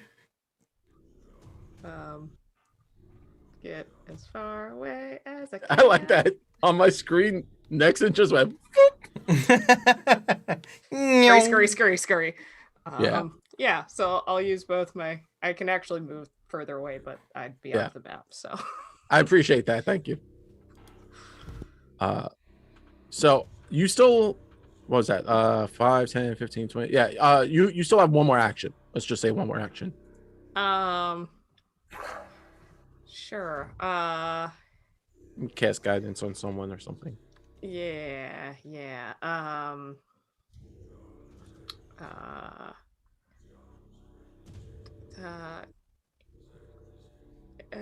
You know what? Just on the off chance, I'm going to cast shield. Good job. Perfect. Yeah, so you summon up the shield, and again, it looks like spider webs. Like a big old web comes around you. Awesome. And last but not least is the big old hefty boy who's trying to crawl out, and it's just swinging wildly. So its first action is going to be to try to hit whoever's in front of it, and that's at this point Rain. So it's going to swing out and slam into Rain. It's going to hit Rain. Yeah. Yes. It's going to deal damage. Would a 1 make a difference? Because she does still have nudge fate. I do. It rolled a 30 to hit her, so it's probably not. I don't. But as you take this, it slams its big meaty fist into you. It pushes you back actually 5 feet. So we'll push you this way 5 feet. And then it slams its hands into the ground and starts to drag and pull itself forward. And now it finally just gets out, and it squeezes itself and it pulls, and as it pulls, you can see the flesh tearing on its side as it yanks itself out. And it's on the floor, but so you don't have to worry about that. Cassandra, it's your go. As I hear Nixon shout, "It's going to explode," I shout, "The kid and his dad and the horses! We get the kid and the dad and the horses!" And I'm also, as I'm shouting it, I realize Malvola's next to me. I'm like, "Get the kid and the dad and the horses!" And then I'm going to cast Disrupt Undead on the one, which hopefully isn't as tough as his counterpart. No, maybe. Well, let me just check which one he is. That one. Okay. Doop.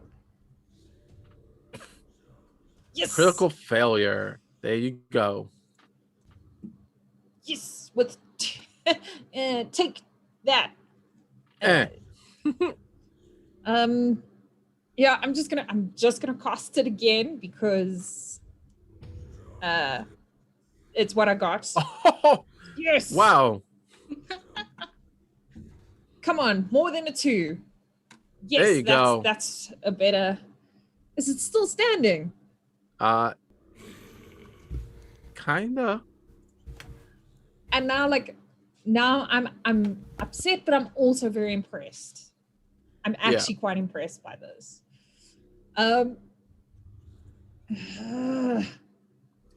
Once more, and then I'm gonna look at once more with feeling.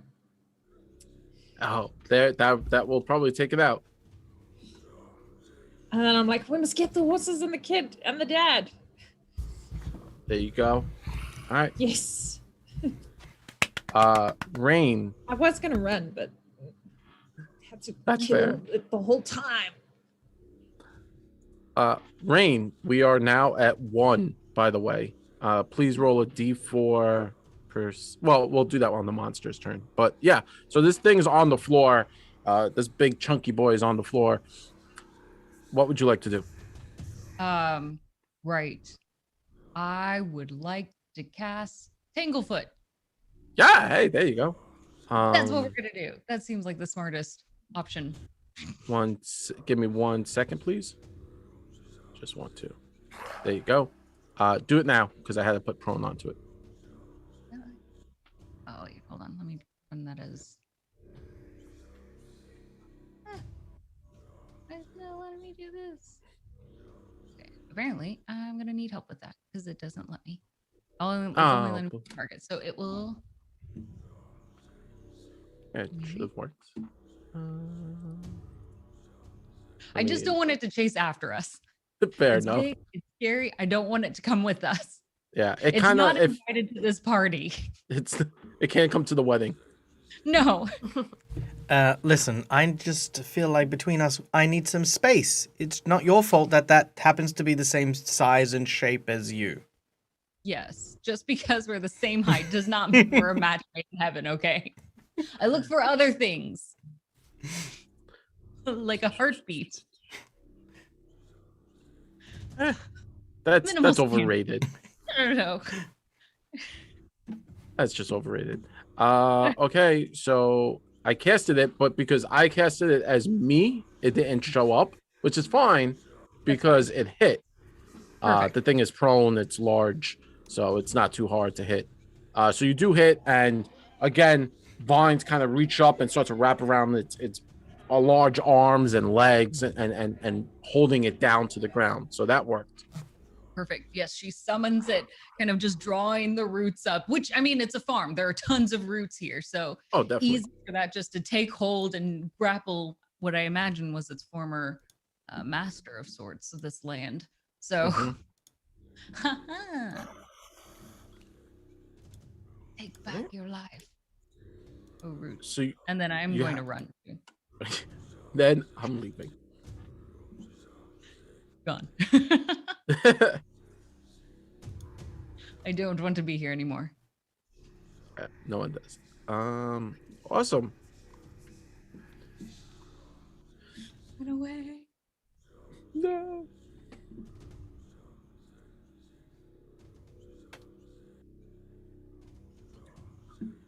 She's just trampling. Lives on the ground. Do we know where that little boy is and his dad? They went to the stables. You sent them to the stables. I hope they plan to come out soon. Marvolo, what would you like to do? Okay. Marvolo will sorry. I'm going to very uncomfortably grab hold of Cassandra. Mm-hmm. And being unable or being unwilling to touch people in general, Malvolo kind of like, you know how when you see people who are uncomfortable with babies, they kind of hold them away from their body? That's kind of how he's holding Cassandra, just away from him. He's like, I'm sorry. And I run. And I'm just dragging Cassandra with you. But here's the hilarious bit. Because I'm running so fast, I can't give Kalodi instruction. And because I can't give Kalodi instruction, he stays right there going, does she want me to hold the door, or should I follow? I mean, Nexon said explode, so maybe I could, Oh, no, wait, Malvolo needs to tell me to do that. Maybe I can explode myself. No, okay. That's all he does. Awesome. That's a bit upsetting. So the two youths kind of make your way. I'm just gonna scoot you guys out. Oh, is that the direction of the barn? Yes. Okay, yep. We'll carry on that way. And I'll be yelling out, Mr. Farmer and young lad, get the horses. Quickly! Farmer. Rain, roll a d4 because it's on fire. Yeah. Okay. 2. At least I'm just consistent. Yeah. It's gonna attack Clody with its fist. And it hits. Ow. So it deals a bit of damage to Clody. 7 points of damage. Hey. And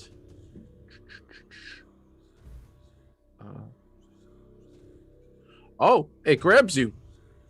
Grabs Clody. Oh, do you now? Yeah, it wants to be your best friend. Yeah, so it's more like when it hits, it's trying to grab Clody, so it's just leaning forward and laying into you with this big off-centered, off-weighted arm. And Nexon, it's your go. Right.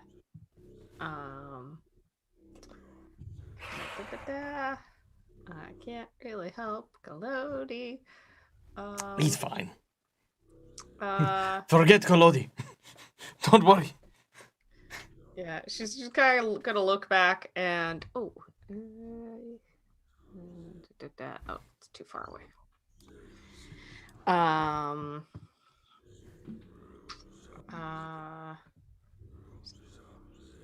Going to point towards the very large zombie and say, "Hold your horses," and we'll cast daze on that.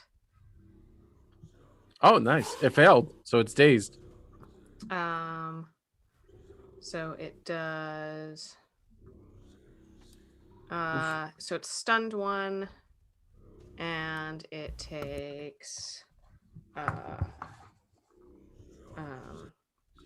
9 points of mental damage. Oh.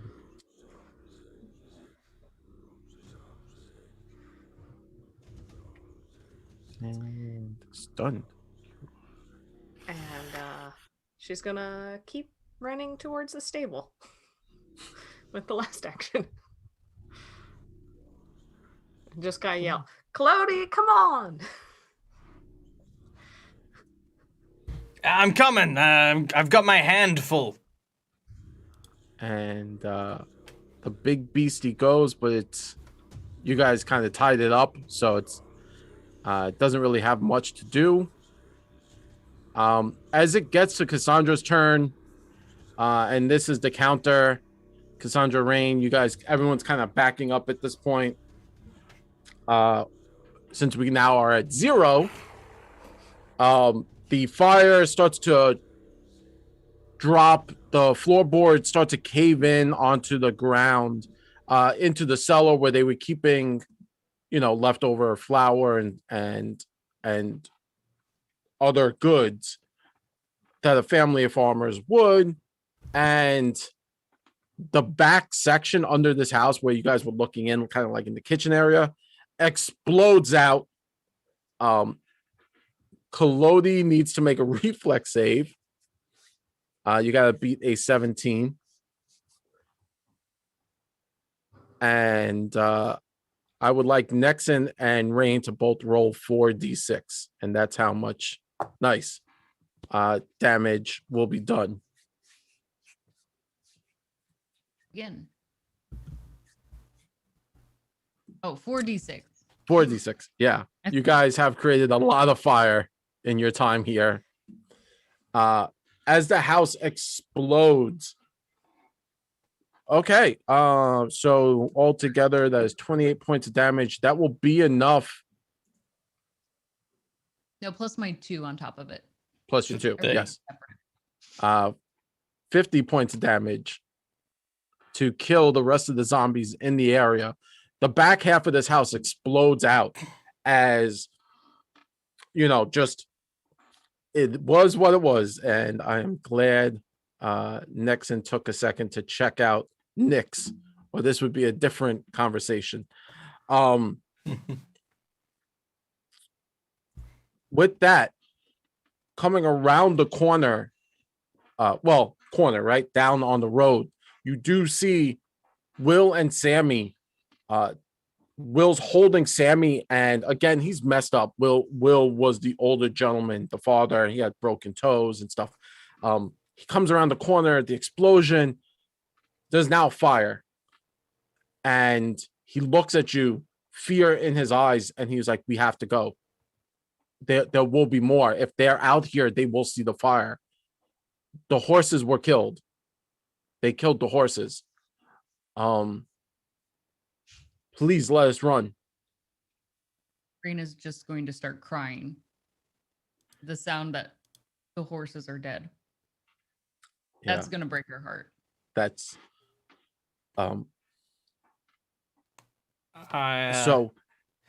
I look back at the smoldering wreckage. Now, by any chance, did I get a critical success on my reflex save? Maybe. You got a 25. I did. So that was 2 under, but we could say a critical reflex. We won't have to figure out the math for Kalodi. Yeah, does that mean he lives? Kalodi does live. Kalodi gets thrown 30 feet over you guys. So as the explosion happens, there goes Kalodi, like Goofy movie style, like, with his butt on fire, flying over the group, landing, but surviving the explosion.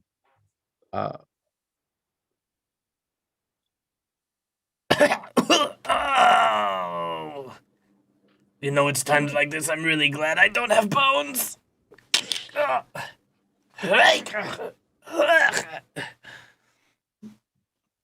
Oh, good, you lived.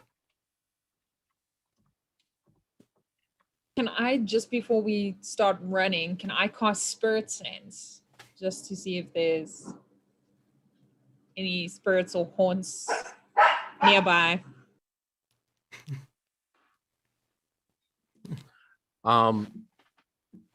Spirits or haunts? Spirits, yes, many spirits actually. As you cast that, it just kind of comes to you like you're able to see the dead. And they are standing kind of around what you see, Cass, with your eyes. You just see many spirits of the people who lived here, kind of now standing around this bonfire. They slowly flicker out of existence. And they were all different ages, so it's not just older, but there were a few children. They just blink out of existence or go to the boneyard as it was. And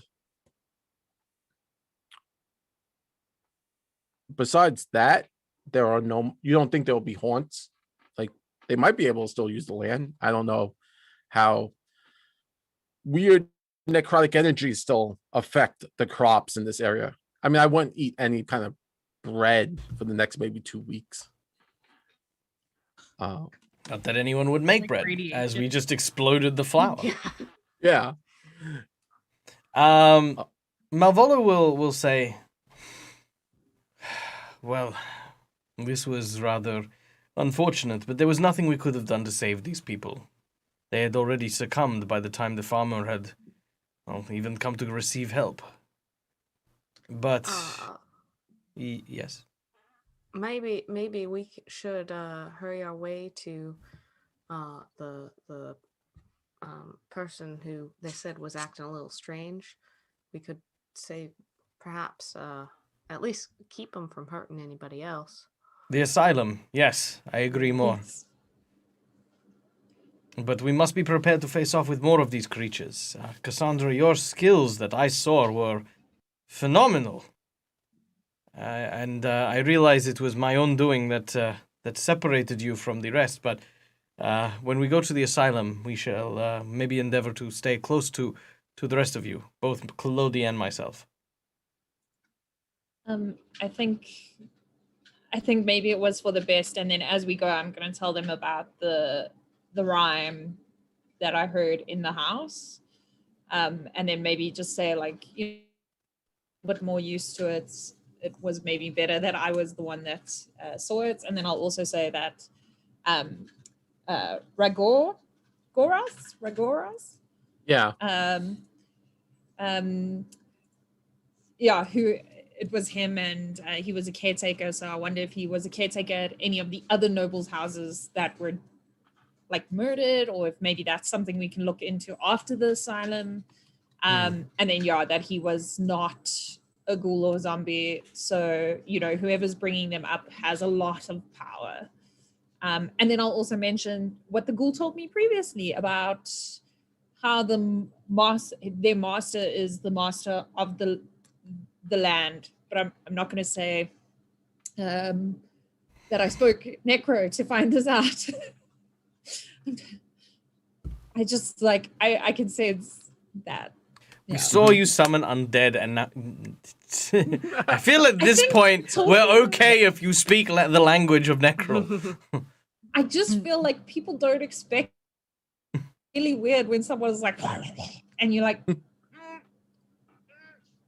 it's an unnerving language to hear. Yeah.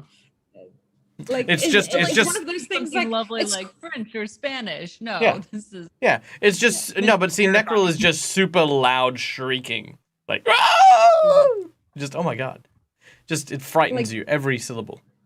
Mm-hmm. It's one of those things like you don't mind if your friend's a necromancer. They just mustn't do necromancy things. Yes. By you. Have just as a quick question, have we as characters actually discussed our feelings towards necromancy? I feel like we haven't. Yeah, I don't think we have. I've hinted I'm not comfortable with it. Well, I mean, we did see Cassandra summon an undead in the middle of the town. We did see that. I mean, it was all happening so fast we didn't really get to react. Yeah. On the way through, I think that might be a good like kind of chatting point. As Malvolo will, through admiration, say, back in town, I know we didn't have the chance to, but your expertise with undead makes so much sense now. You're a necromancer. This is why every time I bring it up, you always get all strange-eyed with me, and you say, don't quiet, there are police around. I didn't realize that this was the case. I thought most of the people from the realm of gluttony were, liked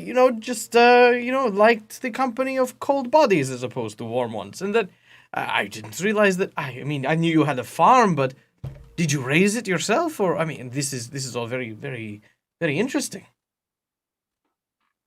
Well, I mean, before we went to the farm, I did kind of give some background of what we use necromancy for on the farm.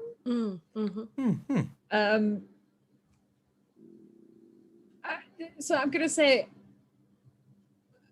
look, when you live by yourselves in a very dangerous space where people are coming to you for the food that our land had, we had to protect ourselves, and we were very far away from each other, and every necromancy, and you knew that when you died you would also help protect your family and the family's farm.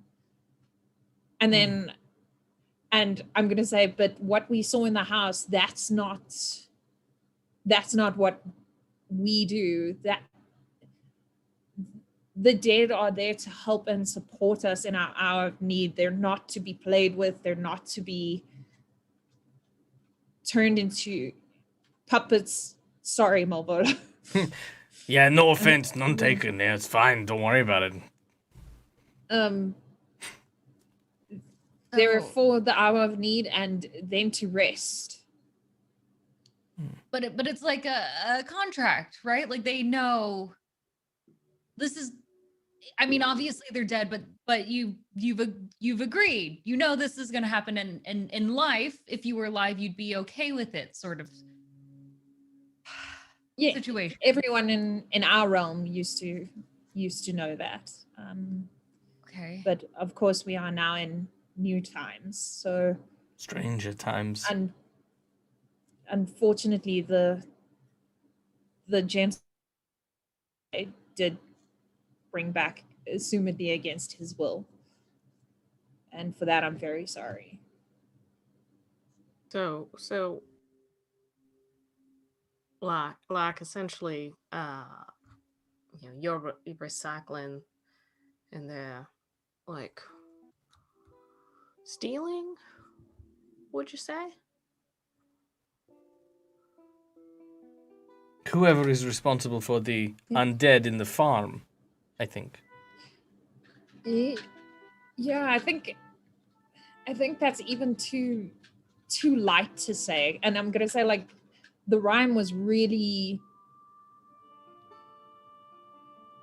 it goes beyond toying with someone. It's using a power you have just for the sake to prove that you can do it and that you don't care about the consequences, because also we release people as soon as you don't need them anymore, you release them, because it's good to bring back people for a long period of time.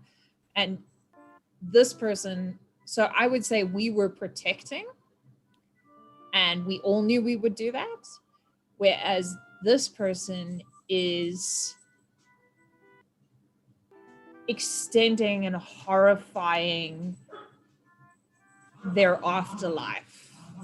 And I'm gonna say, when I see like some people's looks of shock and sadness or despair, I'm going to say, well, in for a penny, in for a pound. I'm going to say I did send out my sensors afterwards, and it appears all the people on the farm that didn't survive have their spirits have moved on, at least. Well, there is some solace in that. Moved on? Are their spirits moved on when you raised them back? I'm sorry, this is very unusual, and I'm trying to understand. I'm very uncomfortable with all this, Cassandra. I'm sorry. I don't understand it. I suppose there's a point where after many years you are just raising the body and imbuing the body with magic, so just a skeleton. But then there are points like this evening and at Thistletop where the soul can still be pulled back and out, and that's horrific to do that.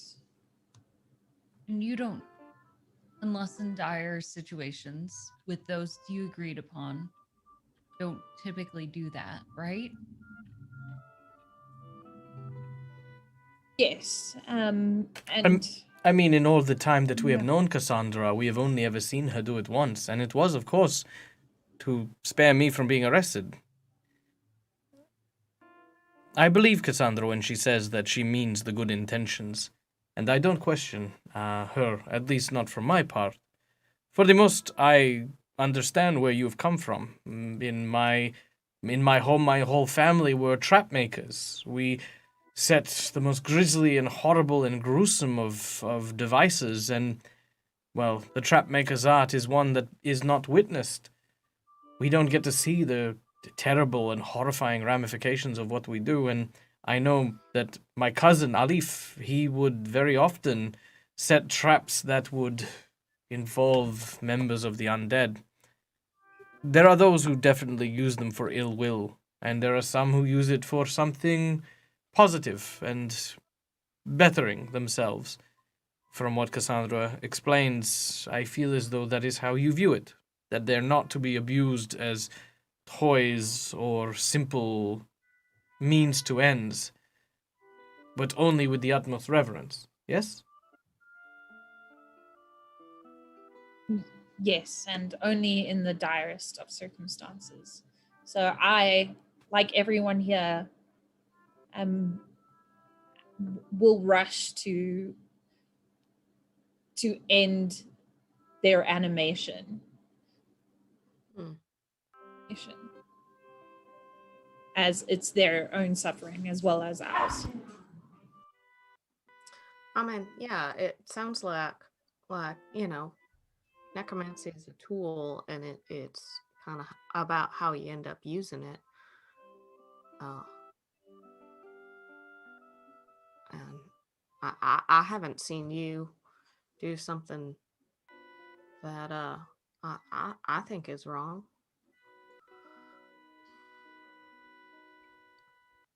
Cassandra, I'm not trying to attack you or anything. And I understand. I'm trying to understand, and I know we have different experiences with this.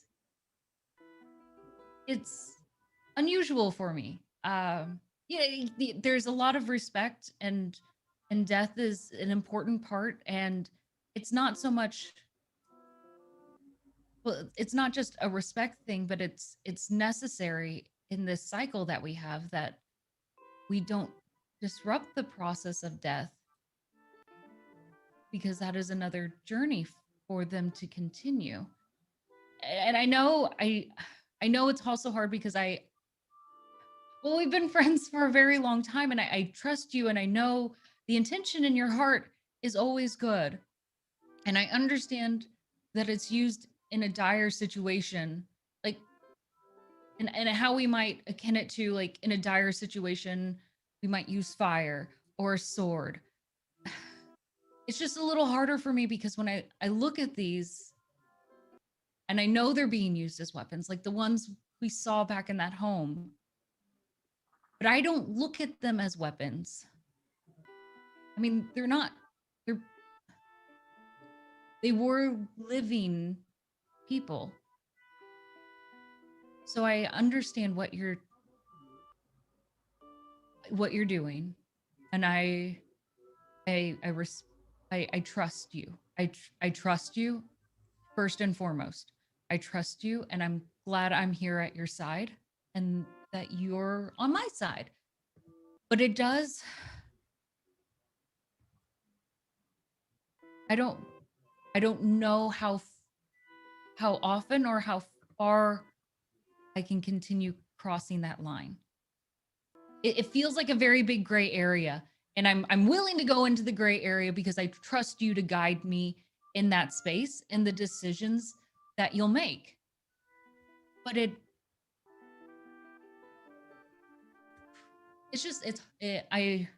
I'm working on this. It's a lot.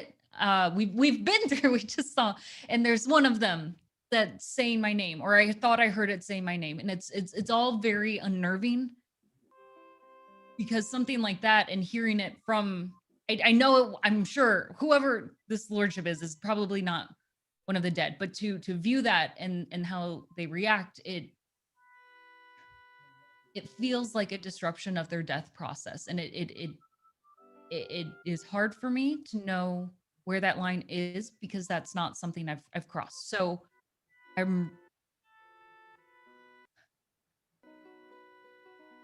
just gonna put it right now that I trust you, and we'll figure out where that goes. I don't want you to feel like I'm upset with you, or I don't want it to be awkward. I'm horribly awkward as is, and you're one of you're definitely, I mean, we don't have a lot of friends here.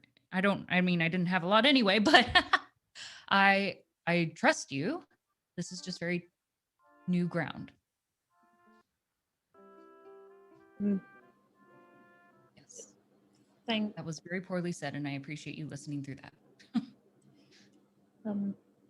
I guess, thank you for being honest. That's more than most people, and we will work through this, and we will protect you, and we will make sure that the dead and their spirits follow the journey that was set out for them. Thank you. I'm not going to give anyone the box yet. I'm just going to keep that maybe for a little bit further down the road. We're all very shaken up right now. Yeah, just give it a moment before I whip out the box. I'm not ready for that yet. As you get... Thank you. Rain's going to actually reach down and give her a hug.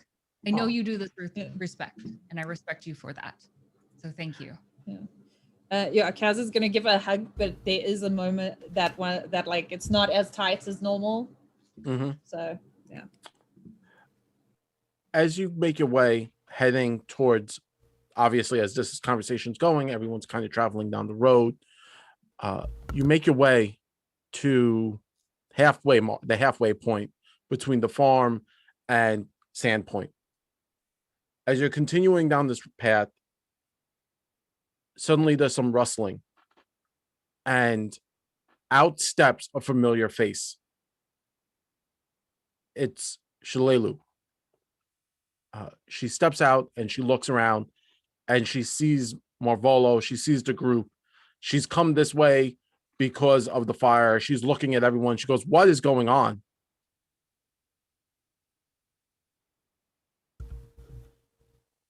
Nexon did it.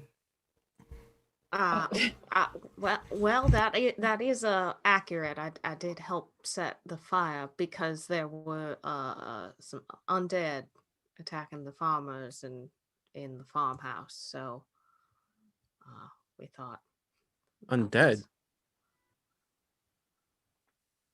Is everyone okay? And she looks and she sees the two people. And she's like, "What happened? Are they okay?"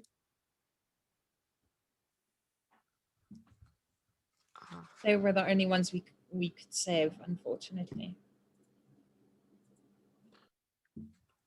Yeah, they're a little roughed up a bit, shaken probably. Okay. Well, and she kind of like looks around. She goes, "Okay. I don't know what's going on. I trust you all. You did help me. With that being said, I will escort these people back to the town if that's necessary. Obviously, everyone seems to be..." And she looks you over and everyone's like covered in soot. Some of you have bruises and Claudia is not looking the best. And she's like, "Well, why don't you guys, where are you guys off to? Where's everyone off to?" Well, we were headed to the asylum. Why are you going? Why? What? We explained that in the asylum we expected to speak with a person who was among the people attacked recently outside of Sandpoint. We were looking into the murder of some new victims today and had gotten wind that perhaps some sort of undeath might have befell them. A farmer came into Sandpoint and told us of the incident that befell the farm, which turned out to be a bunch of ghouls that were attacking it. We've kind of put two and two together and realized that if there are ghouls in the area, the undead that may possibly be responsible for the murders in Sandpoint may have turned our only witness into a ghoul. So we're heading back to the asylum in order to ascertain whether or not this person is one and get any clues that might help us figure out who this murderer around Sandpoint is.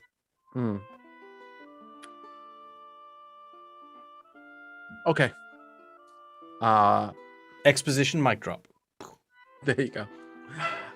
She looks at the group and she says, "Okay, I could take these people back to the town.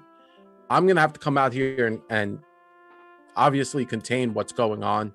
I'll see if I could get a few more villagers to give me a hand with this fire." And you say everyone's going, they're ghouls. I don't like the way that sounds. This doesn't have anything to do with the fort. that we handled. I look at the others and kind of try to gauge how they feel about telling about the Shehedron medallion and the runes and stuff. I don't think we should tell her.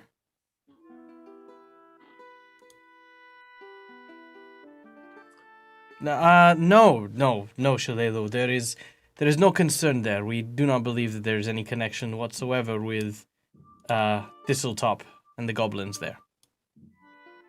Okay. These are strange days we live in, but I'll leave you to it. I'll take everyone back. Will everyone here be okay? Do you need respite? I could travel with you back to town if that's where you're going. No. Time is of the essence, and I think we should be heading to the asylum. Yes? Perhaps you could also just... there might have been a little kerfuffle in town, and just... So, and we helped save the people. The sheriff may or may not think Malvolo's the culprit, and we ran away so we could help the people.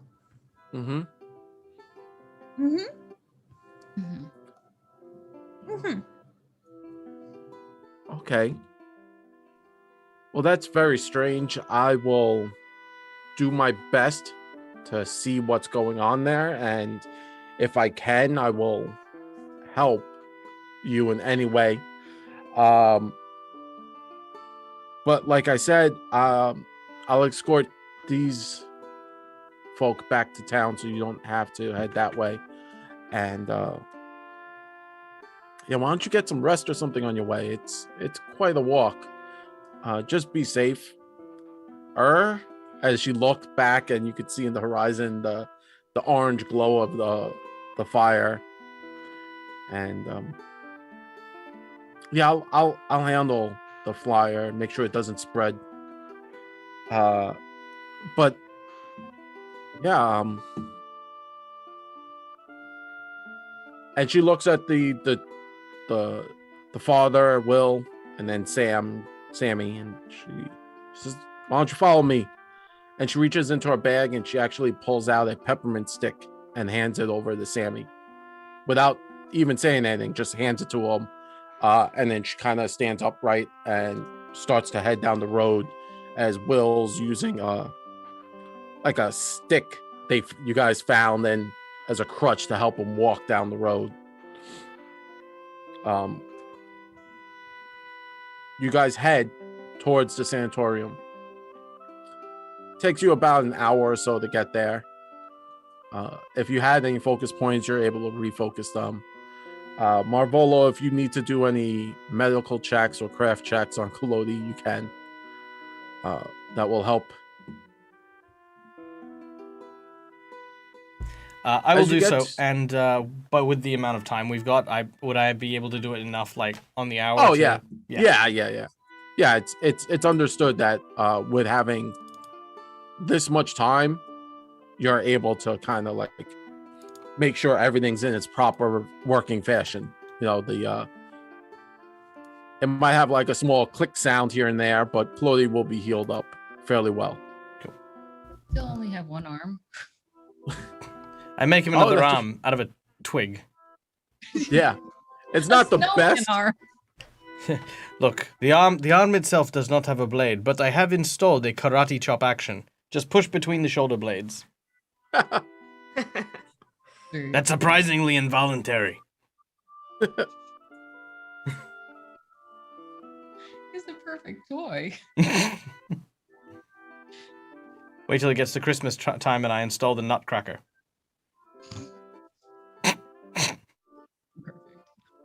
Is there a way to take away hero points for that one? I don't have any. You can't. You cannot That's take why any he's from so me. loosey goosey with it. As you make your way, following the roads, they're not super worn because it's rare for people to, use the sanatorium. But this is where they sent the other person. You make your way there, and it's a squat stone building. Has about 2 floors that you could see, maybe a little higher. Stone flagged roof, and is built in the lee of limestone. There's a front door that has above it like one of those old timey what do they call them? The advertise. Yeah, the storefront name, and it says Habe's Sanatorium. You make your way to the door, and there are lights on in some of the rooms. And you get there, and it's again late into the evening at this point.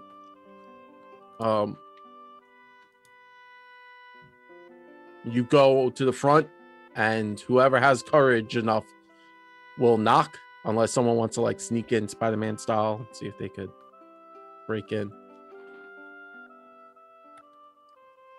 Knocking is good. Yeah. Sure. Knocking heavily on the door. You make your way. The door kind of creaks open as if it was unlocked. You look inside, and you don't really hear a lot. There's kind of a dripping sound, a repetitive drip, drip, drip. Maybe there was a leak in the roof or from an upper floor.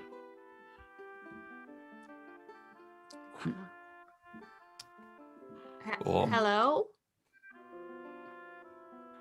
As you call out,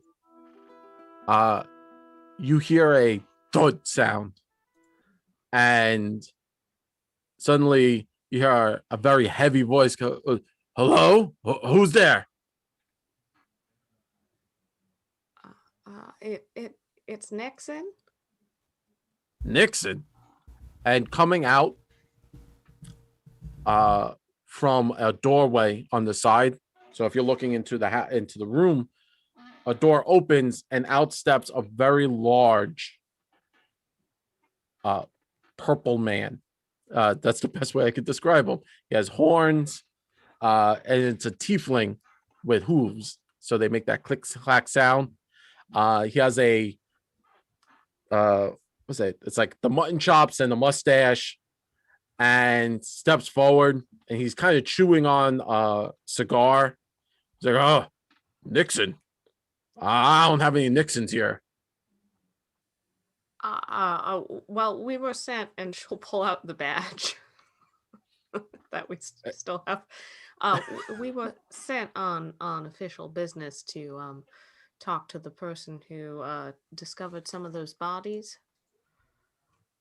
Hold on a second. Let me go get my brother.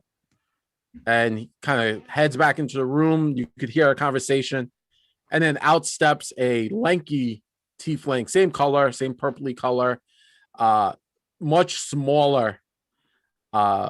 He's excuse me, how may I help you?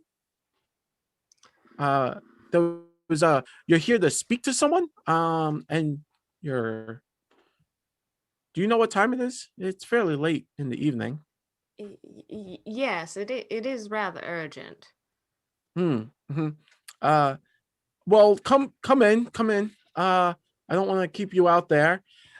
Please, I would say have a seat, but there don't seem to be any chairs in here. I don't know why. I will have to get on that. But please come in. And as you and the rest of your party kind of step in from outside the cold night air into the sanatorium, you now look into the rooms and, well, onto this first floor. The floorboards kind of creak and with every step, and you walk in, and there is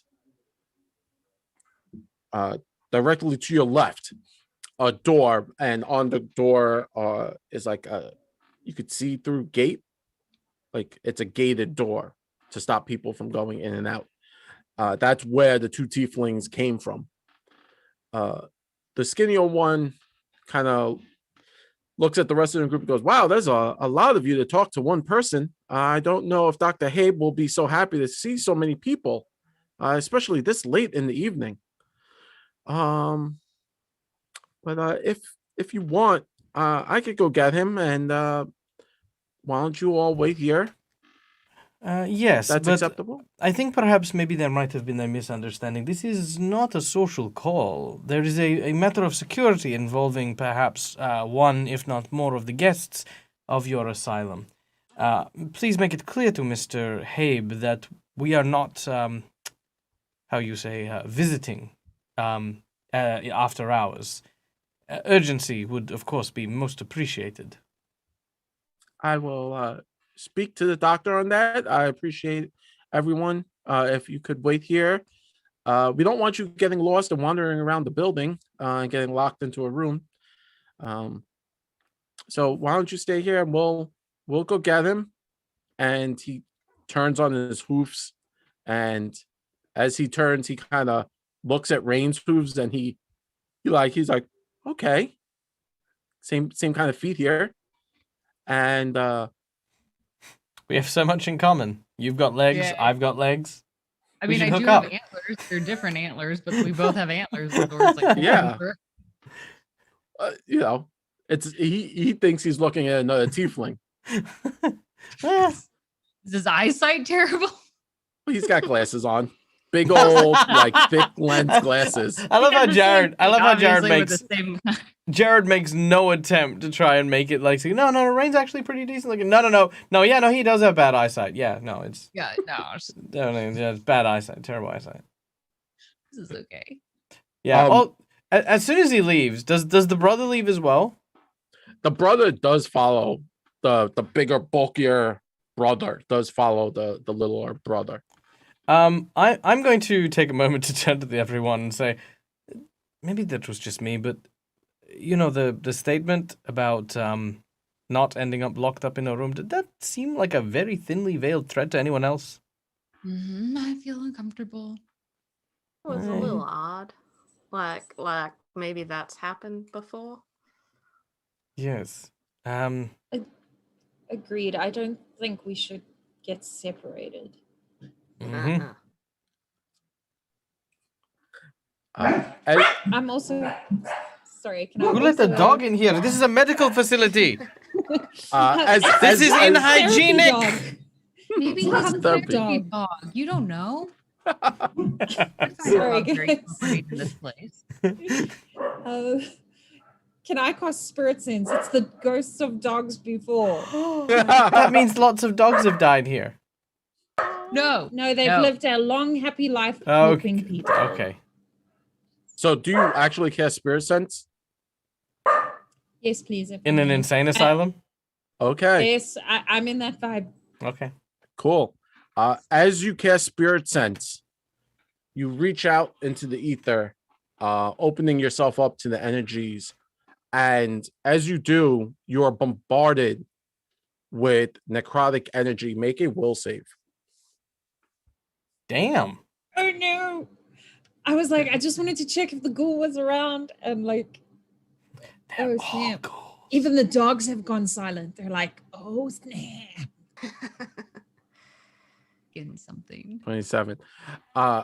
Cassandra, as you hold onto your head, as you are bombarded with this necrotic energy, you kind of take 2-3 steps back and you bump the wall, and all of a sudden everyone hears Rain, as the little toy activated in her pocket, and it comes from Cassandra. Cassandra holding her head, you look up, and what everyone sees is Cassandra's eyes have gone like a black, but like stars are in her eyes. And that's where we'll end today. What? I made a bad life choice. What? What did you do? She So touched we the will thing. end that. So I do want to say thank you very much to everyone. Thank you very much to all of our fans out there watching and sitting and enjoying this with us. I want to say thank you to all my players. Obviously, I want to give a big shout out to Hero Forge for all these dope miniatures that you get to see on the screen when we're playing. It's really fun. Huge thank you to Sirenscape for the really cool, creepy music that I get to play. And of course, a thank you to Paizo for creating this really fun adventure that we're all getting to play together. Before we check out, I do want to say everyone gets a level. So everyone is now level 5. Everyone should also have a hero point for that lovely conversation that Rain and Cass and Nexon and Marvolo had. Kalodi does not get the hero point as Kalodi was missing an arm. You can't have a conversation if you have one arm. Yeah, I know. Clearly. It wasn't me. It was the one-armed man. It was the one-armed man. But with that, I do want to throw it over to my amazing players where you could find them when they're not here being creeped out by this amazing, creepy game. Dawn, how you doing today? Where can everyone find you, Dawn? Hey, so when I'm not playing this awesome game, you can find me over at youtube.com/rollforinitiative, where I make videos with my partner Ryan about tabletop RPGs and our other geeky interests. And you can also find us on Twitter and Instagram at R4iVlog. I'm Becca Godsey. You can find me at Becca Godsey on Twitter and Instagram, and X Caustic Phoenix on Twitter. Later today, we're going to be celebrating our 2 years streaming, playing Destiny, of course, because that's the game I love the most. So cheers. And I'm Carla. You can find me at DumDumDie, spelled DumDumDie, a podcast every Wednesday, on Twitch every Tuesday, where choices, and I judge them for those choices. So the tables turn. And hey guys, my name's Michael. I'm the Dead Aussie Gamer. This is my place. This is my face, and you can find it here playing a whole bunch of role-playing games, guys. Like I do just so much. I have my Patreon games, which of course feature you find people in my audience who come and play out with me because you guys help support this channel, allow me to play games with these awesome people and more. We have Starfinder on Monday. We have Curse of Strahd on Wednesday. We have Strange Aeons on Saturdays, and we have Winds of Wilderon, which is our Robin Hood Disney-inspired adventure, which is in its finale next week, which is very, very exciting. There may or may not be a T-Rex involved. And, of course, you can find me here every Sunday with these fine, wonderful, and amazing people playing Rise of the Runelords. Now, for those of you who didn't know what we're doing, because I actually got talked to in the middle of the week that some people weren't aware that we were doing this, Dead Aussie Gamer created a YouTube channel called Dead Aussie Gamer Live, where places like this game live. We are creating playlists for every single book for the Runelord Legacy. That is 3 different full campaigns from level 1 to level 20 that Jared is going to work with along with me, and hopefully as many of these fine people as possible, to play through the trilogy of the Runelord saga. Rise of the Runelords is the first of these 3 adventures, and it's going to take ages to get through, but hopefully by the end of it we will have the accolade that says, "We bloody did it! We got through this thing," which is amazing. Jared, absolutely. As much as we love Jared as a GM, of course, and we would love to see Jared the whole way through, we are obviously going to not put all of that weight on him as a GM. And yeah, you know, that's kind of what we're doing with this. So rather than making it just all about that sort of stuff, if you guys want to follow the whole train as we continue, that's where all the episodes will live throughout the whole series. So yeah, go and check that out. That is that's a whole place. If you don't subscribe, that's fine. I don't mind, because you guys are here. You guys are awesome on Twitch. But yeah, just so that you know, if you ever want to go check out the older episodes, that's where they live, not on Twitch. So yeah.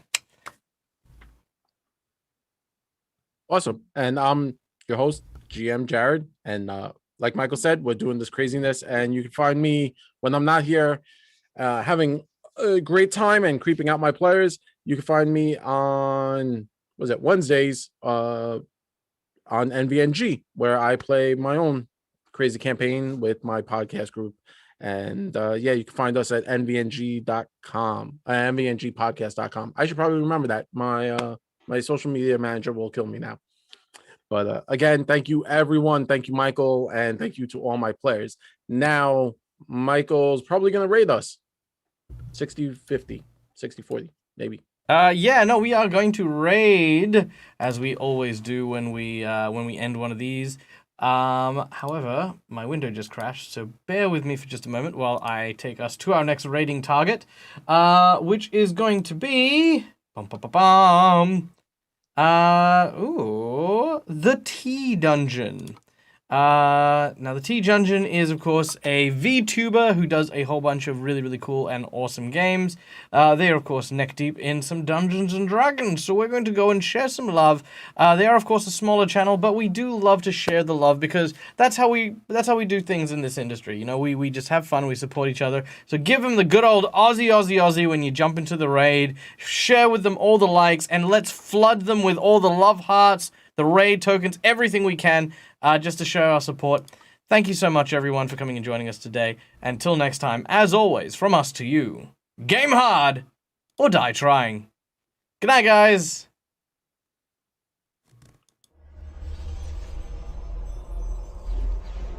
Wow.